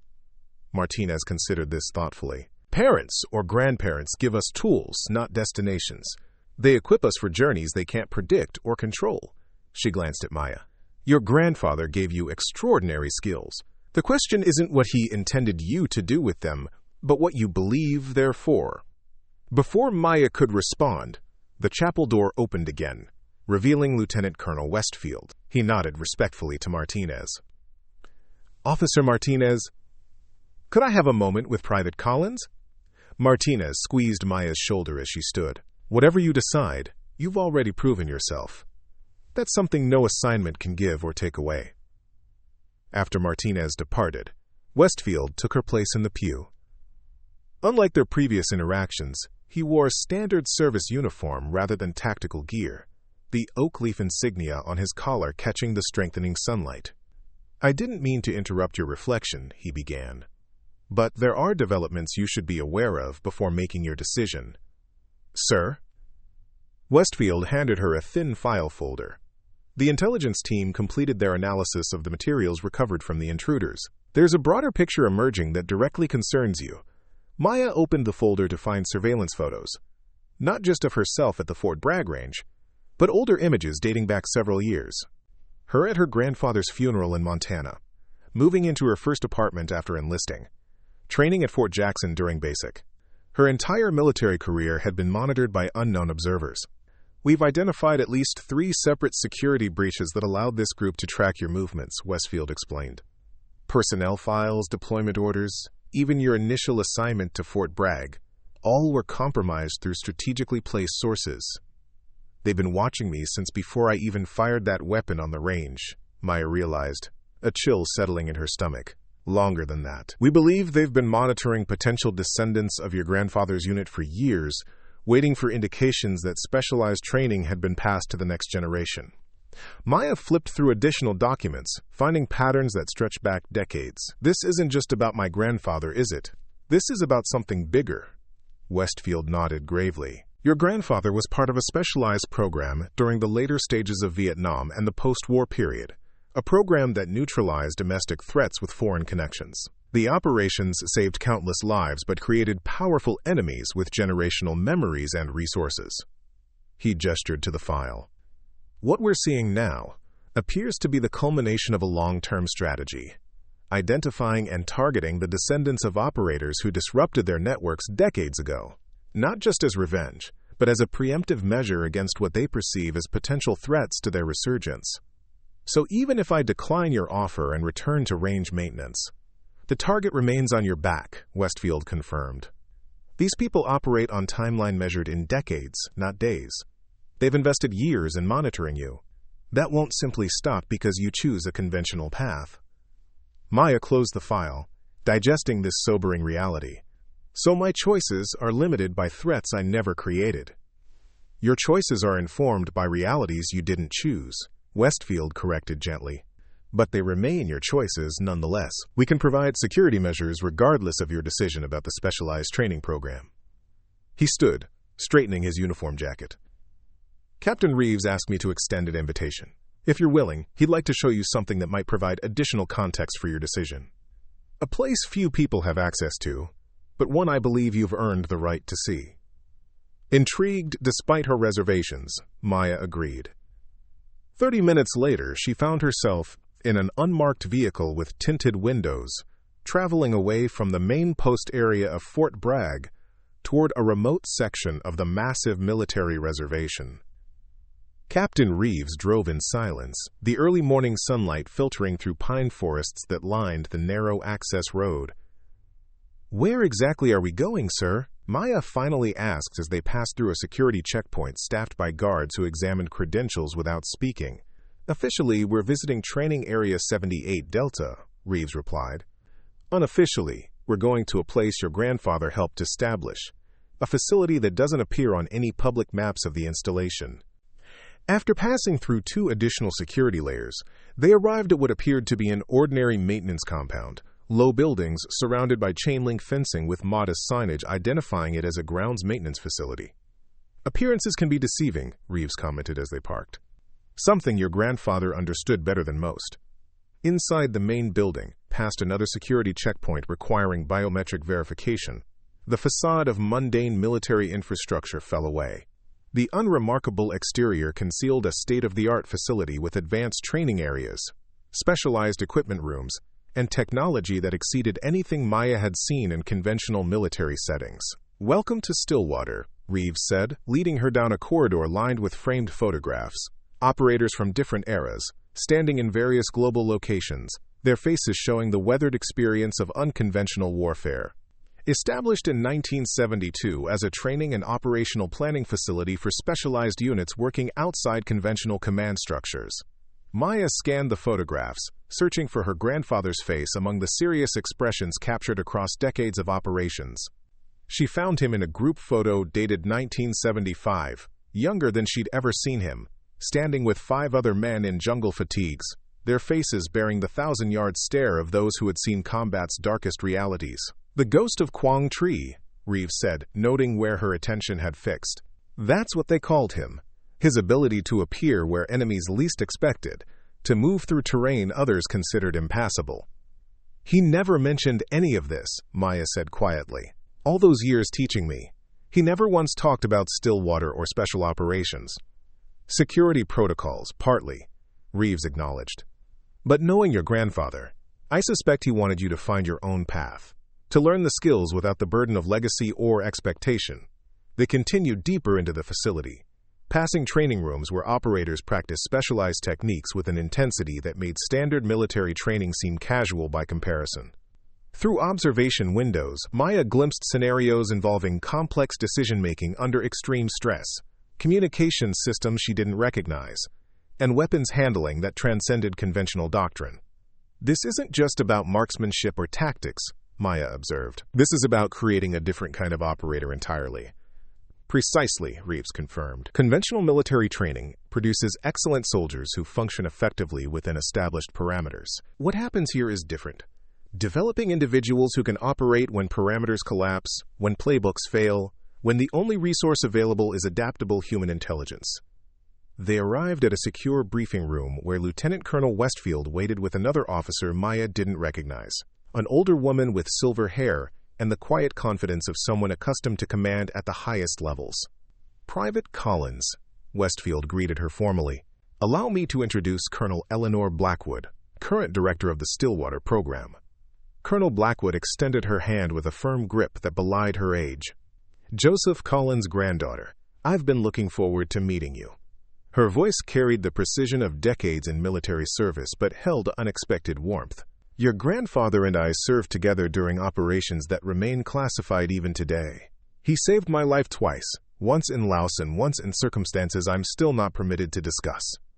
Maya accepted the handshake, feeling the weight of history pressing in from all sides. "Ma'am, I'm still trying to understand why my grandfather kept all of this from me while simultaneously teaching me skills that seem specifically designed for this kind of work." Blackwood gestured for everyone to sit around the conference table. "Because Joseph understood better than most the cost of the path he walked. He wanted you to have the protection of his knowledge without the obligation of his choices." She studied Maya thoughtfully, but he also recognized that some talents can't be suppressed forever, and some legacies find their way home regardless of our intentions. The colonel activated a secure display system, bringing up images of Maya's performance during the evaluation exercises and the subsequent engagement with the armed intruders. "Your actions during the containment breach demonstrated more than inherited skill. You showed the situational awareness, tactical judgment, and adaptive thinking that defines the operators we develop here." "With respect, ma'am," Maya said carefully, "I was just applying what my grandfather taught me in a hunting context. Reading terrain, tracking movement patterns, making ethical shooting decisions." "Exactly," Blackwood replied with the ghost of a smile. "Joseph taught you the fundamental principles without labeling them as military tactics. The applications translate perfectly because the underlying skills are identical: observation, assessment, decision, execution. The context changes, but the cognitive process remains the same." Captain Reeves leaned forward slightly. "That's what we're offering you, Collins? Not just advanced tactical training, but development of the cognitive framework your grandfather began building, turning instinctive skills into conscious methodology that can be applied across diverse operational environments." Colonel Blackwood nodded in agreement. "Your grandfather was part of the first generation of Stillwater operators, men and women who created new approaches to unconventional threats when existing doctrine failed. What we're seeing now, with these targeting operations against operators' families, represents an evolved threat requiring evolved response." Maya considered their words carefully, feeling the weight of decision pressing upon her. "And if I accept this offer, what exactly would my role be?" "Initially, specialized training under Lieutenant Colonel Westfield's supervision," Blackwood explained. "Developing both your tactical capabilities and your understanding of the intelligence frameworks that support operational planning. After certification, potential pathways include instructor roles, operational support functions, or, depending on your aptitude and preference, direct action assignments."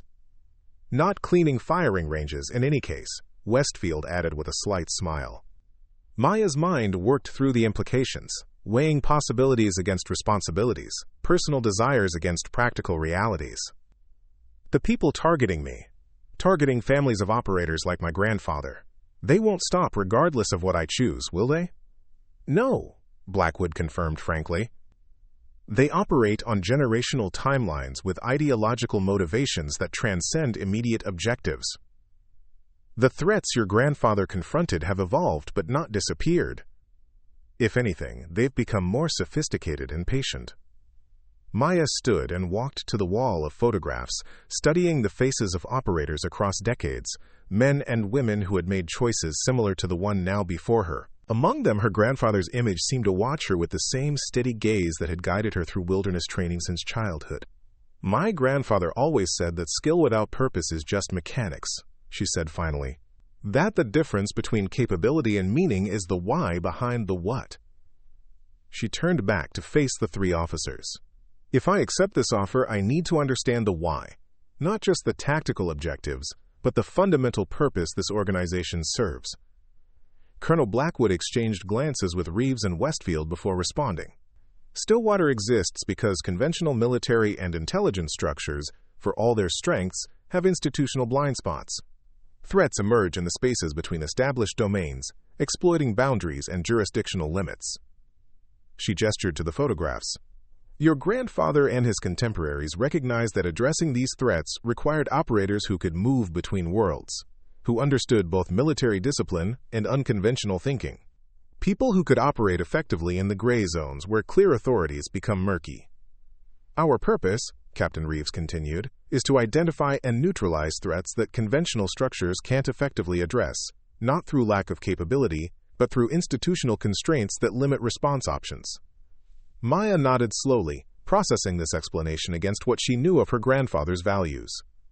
He always emphasized that hunting was about responsibility more than skill, that taking life required absolute ethical clarity about necessity and purpose. That perspective was central to his operational philosophy as well, Westfield confirmed.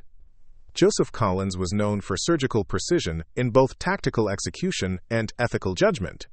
He declined missions he considered unjustified and redesigned operations to minimize collateral impact. That ethical framework remains core to Stillwater's operational doctrine. Colonel Blackwood stood, her bearing shifting subtly from conversational to formal. Private First Class Collins, I'm authorized to offer you direct entry into the Stillwater Development Program. Should you accept, you'll be immediately reassigned with appropriate security clearances and administrative support. Should you decline, we'll arrange enhanced security protocols for your conventional military career path. She extended her hand again. The choice must be yours, made freely and with full understanding of the implications. Your grandfather would accept nothing less. Maya shook the colonel's hand, feeling the moment's significance like a physical weight. I appreciate the candor and the respect you've shown for my grandfather's legacy. I'd like some time to process everything I've learned today before making my final decision. Of course, Blackwood agreed. Captain Reeves will show you one more area of the facility before you depart. I believe it may provide additional perspective that might be valuable to your deliberation. Reeves led Maya from the briefing room through a series of secure corridors to an area marked simply as Archives. Inside, climate-controlled storage contained operational records, equipment examples, and personal effects from decades of Stillwater activities. This section is restricted to program directors and selected personnel with specific research needs, Reeves explained, using his credentials to access a particular storage unit. But Colonel Blackwood authorized temporary access to something I believe belongs to you by right of inheritance. From the secure container, he removed a wooden box approximately the size of a small suitcase, crafted from polished walnut with simple brass fittings. The lid bore a single engraved phrase, "For when the time comes." Your grandfather left this in our custody 20 years ago, Reeves explained, placing the box on a nearby table, with specific instructions that it be given to you if you ever found your way to Stillwater, either through his introduction or through circumstances of your own making. Maya stared at the box, recognition dawning. He had a workshop behind his cabin. I saw him working on this, but he always covered it when I came in. She ran her fingers over the smooth wood, feeling the craftsmanship that had gone into its creation. He was preparing this when I was just a child. Joseph Collins was many things, Reeves said quietly, but never unprepared. He understood possibilities decades before they manifested.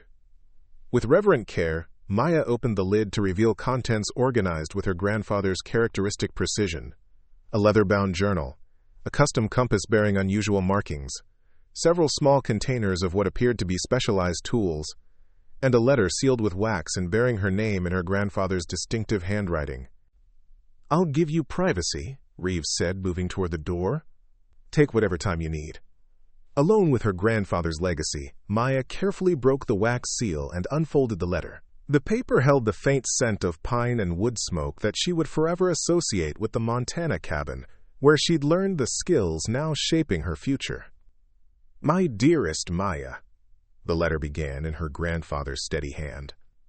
"If you're reading this, you found your way to Stillwater, either through my guidance or, more likely, through the strength of your own capabilities. I always believed the latter would be your path, as independence has been your defining quality since childhood." Tears blurred her vision briefly, as her grandfather's voice seemed to speak directly from the pages. "I've carried many burdens throughout my life, some chosen, others thrust upon me by circumstances beyond my control. The skills I've taught you were meant as protection against a world more complex and dangerous than I ever admitted during our time together. But I recognized in you something beyond mere aptitude, a clarity of perception and ethical judgment that cannot be taught, only refined."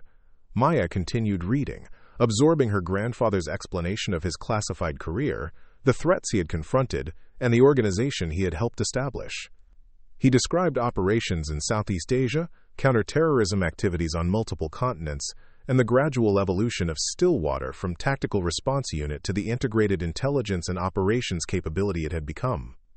"The decision now before you carries implications I cannot predict from the vantage point of writing this letter," the text continued. "The world will have changed. Threats evolved. Contexts shifted.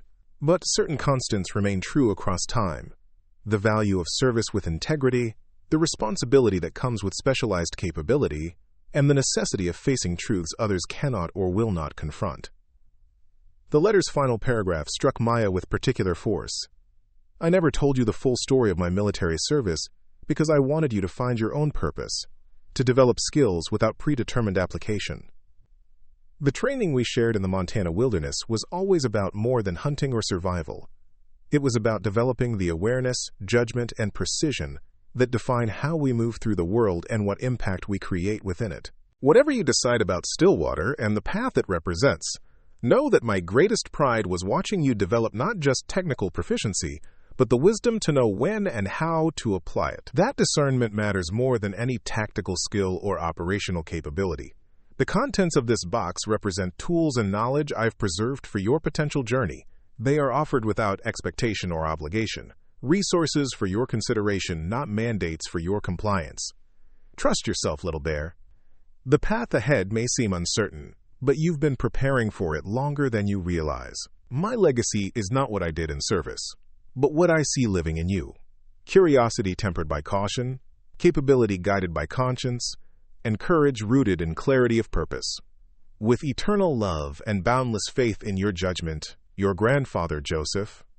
Maya carefully refolded the letter, her decision crystallizing with unexpected clarity. The journal, she discovered, contained detailed accounts of her grandfather's operations, lessons learned, ethical frameworks developed, and tactical innovations refined through real-world application. The specialized tools revealed themselves as custom-designed aids for fieldcraft, intelligence analysis, and operational planning, physical manifestations of her grandfather's lifetime of experience. The compass proved particularly fascinating. Not a standard navigational tool, but a complex instrument integrating multiple environmental sensing capabilities, with specialized markings that corresponded to encryption systems detailed in the journal. It represented a tangible symbol of her grandfather's approach to navigating complex terrain, both physical and conceptual. By the time Captain Reeves returned an hour later, Maya had absorbed enough of her grandfather's legacy to understand both the weight and the privilege of the choice before her. She carefully replaced the items in the wooden box, her decision made with the same quiet certainty her grandfather had shown in preparing this inheritance decades before she would need it. "I'd made my decision," she told Reeves as they left the archives, "but I'd like to deliver it personally to Colonel Blackwood if possible." They found Blackwood and Westfield still in the briefing room, reviewing operational plans related to the ongoing investigation. Both officers looked up expectantly as Maya entered, carrying her grandfather's wooden box. "Colonel," Maya began, her voice steady with newfound purpose, "I'd like to accept the offer to join the Stillwater program." Blackwood nodded, a mixture of professional satisfaction and personal understanding crossing her features. "May I ask what factored most heavily in your decision?" "Something my grandfather wrote in his letter," Maya replied. "He said that skills without purpose are just mechanics, but capabilities guided by conscience create meaningful impact. I believe this program represents the best opportunity to honor both the skills he gave me and the ethical framework he built around them." She placed the wooden box on the conference table. "My grandfather prepared this, knowing someday I might find my way here. It seems he understood possibilities I'm only beginning to recognize." "Joseph always saw further than most of us," Blackwood acknowledged with a faint smile. "Strategically and personally." She extended her hand formally. "Welcome to Stillwater, Private Collins. Your official transfer orders will be processed immediately, with promotion to specialist as part of your new assignment." "Thank you, ma'am," Maya replied, accepting the handshake. "But there's one condition I'd like to request." Blackwood raised an eyebrow. "Which is, I'd like permission to visit the Fort Bragg range one last time, to properly close that chapter and speak with those who, despite their limitations, were part of my journey here." The colonel exchanged glances with Reeves before nodding approval. "Granted, with appropriate security protocols. Captain Reeves will accompany you." 2 days later, Maya returned to the familiar surroundings of the Fort Bragg range complex, the morning routine in full swing as soldiers prepared for qualification sessions and specialized training. The familiar sounds and smells evoked memories of 11 months spent in the background of military operations, watching, learning, and waiting for a moment she hadn't known was coming. Reynolds spotted her immediately, his expression a complex mixture of surprise, lingering resentment, and grudging respect. He approached with the stiff formality of someone unsure of his standing. "Collins," he acknowledged, noting the specialist rank now displayed on her uniform. "Heard you've been reassigned." "Promotion, too, I see." "Yes, sir," Maya replied with professional courtesy, rather than the rancor he might have expected. "I wanted to stop by before departing to thank you." Reynolds blinked in surprise. "Thank me? For what exactly?" "For the opportunity to serve here," she said simply. "It wasn't always pleasant, but it was educational. Sometimes the most important lessons come from unexpected sources." Before Reynolds could respond, Specialist Donovan approached, his previous cockiness replaced by a more measured demeanor. "Specialist Collins," he said, using her new rank with deliberate respect. "Word around base is you're headed for special operations training." Maya offered a neutral smile. "I'm not at liberty to discuss my assignment details, Specialist." "Of course," Donovan replied quickly. "Just wanted to say, well, I was wrong about you. We all were. What you did on the range that day with Captain Reeves' team, that was something special." From across the range, other soldiers who had witnessed her demonstration with the HK416 approached. Some curious, others showing genuine appreciation for skills they had previously dismissed. Maya accepted their words with quiet dignity, neither gloating over her vindication nor diminishing the significance of her new path. Martinez arrived last, having been notified of Maya's visit. The range safety officer embraced her briefly, professional boundaries momentarily set aside. "Knew you wouldn't be cleaning brass forever," Martinez said with genuine warmth. "Your grandfather would be proud." "I think he's been proud all along," Maya replied. "He just wanted me to find my own way to the path he suspected might be waiting." As they walked the perimeter of the range one last time, Martinez asked the question others had carefully avoided. "The incident during the evaluation exercise, that wasn't just a training scenario gone wrong, was it? Something real happened out there." Maya considered how much she could ethically share. "Let's just say I discovered that my grandfather's legacy extends beyond the skills he taught me. Some pathways find us whether we're looking for them or not." Captain Reeves approached, indicating it was time to depart. Maya surveyed the range one final time. the place where she had served invisibly for months before a moment of revelation changed everything. There was symmetry in returning here at the threshold of her new beginning. As they prepared to leave, Reynolds made a final approach, his usual brusque manner softened by what appeared to be genuine self-reflection. "Collins," he began awkwardly, "I misjudged you. Badly. I saw what I expected to see, rather than what was actually there." "Most people do, Master Sergeant," Maya replied without rancor. "My grandfather taught me that true capability doesn't need recognition to be valid. It simply waits for the moment when it matters." Reynolds nodded slowly. "Good luck with your new assignment. Whatever it is, they're getting more than they realize." Maya's final stop before departing Fort Bragg was the small chapel where she'd sought clarity days earlier. The morning sunlight now streamed fully through the stained glass, casting colorful patterns across the simple wooden pews. She sat briefly in the silence, honoring the journey that had brought her from Montana wilderness to military range to the threshold of a path her grandfather had walked decades before. Captain Reeves waited respectfully outside, understanding the importance of these transitional moments. When Maya emerged, her expression reflected the calm certainty of someone who had found alignment between inherited legacy and personal purpose. "Ready?" Reeves asked simply. Maya nodded, her grandfather's compass secure in her pocket and his journal safely stored among her few personal possessions. "Ready."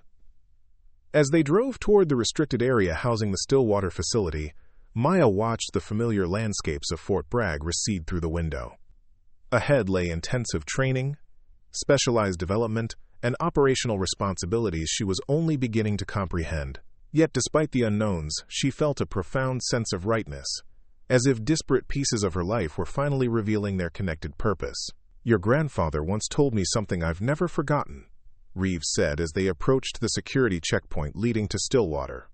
"He said that real preparation isn't about knowing what's coming. It's about developing the capacity to meet whatever comes with clarity and purpose." Maya smiled, recognizing her grandfather's philosophy perfectly expressed. "He told me something similar during my first successful elk hunt. I asked how he knew exactly where the animal would appear when so many variables could have changed its path." "And what did he say?" Reeves asked. "He said, I didn't know where it would be. I knew where I needed to be to meet it when our paths crossed." Then he added that life works the same way. We can't control when opportunities or challenges appear, only how prepared we are when they do. Reeves nodded approvingly. "Sounds exactly like Joseph Collins. The ghost of Quang Tri lives on through more than just his tactical legacy."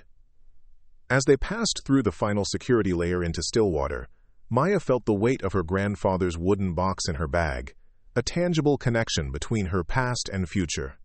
Whatever challenges lay ahead, she would face them with the same quiet competence that had guided her from cleaning a military range to embracing a legacy she never knew awaited her. The skills that had once seemed like unusual hunting techniques now revealed themselves as preparation for a purpose her grandfather had recognized long before she could have understood it. Not destiny, but potential, waiting for the moment when invisible service transformed into visible impact. Specialist Maya Collins, granddaughter of the ghost of Quang Tri, stepped through the doors of Stillwater not as an inheritor of obligation, but as a woman, choosing her path with clear eyes and purposeful heart. The range was behind her now. The real work was just beginning. Up next, you've got 2 more standout stories right on your screen. If this one hit the mark, you won't want to pass these up. Just click and check them out. And don't forget to subscribe and turn on the notification bell so you don't miss any upload from us.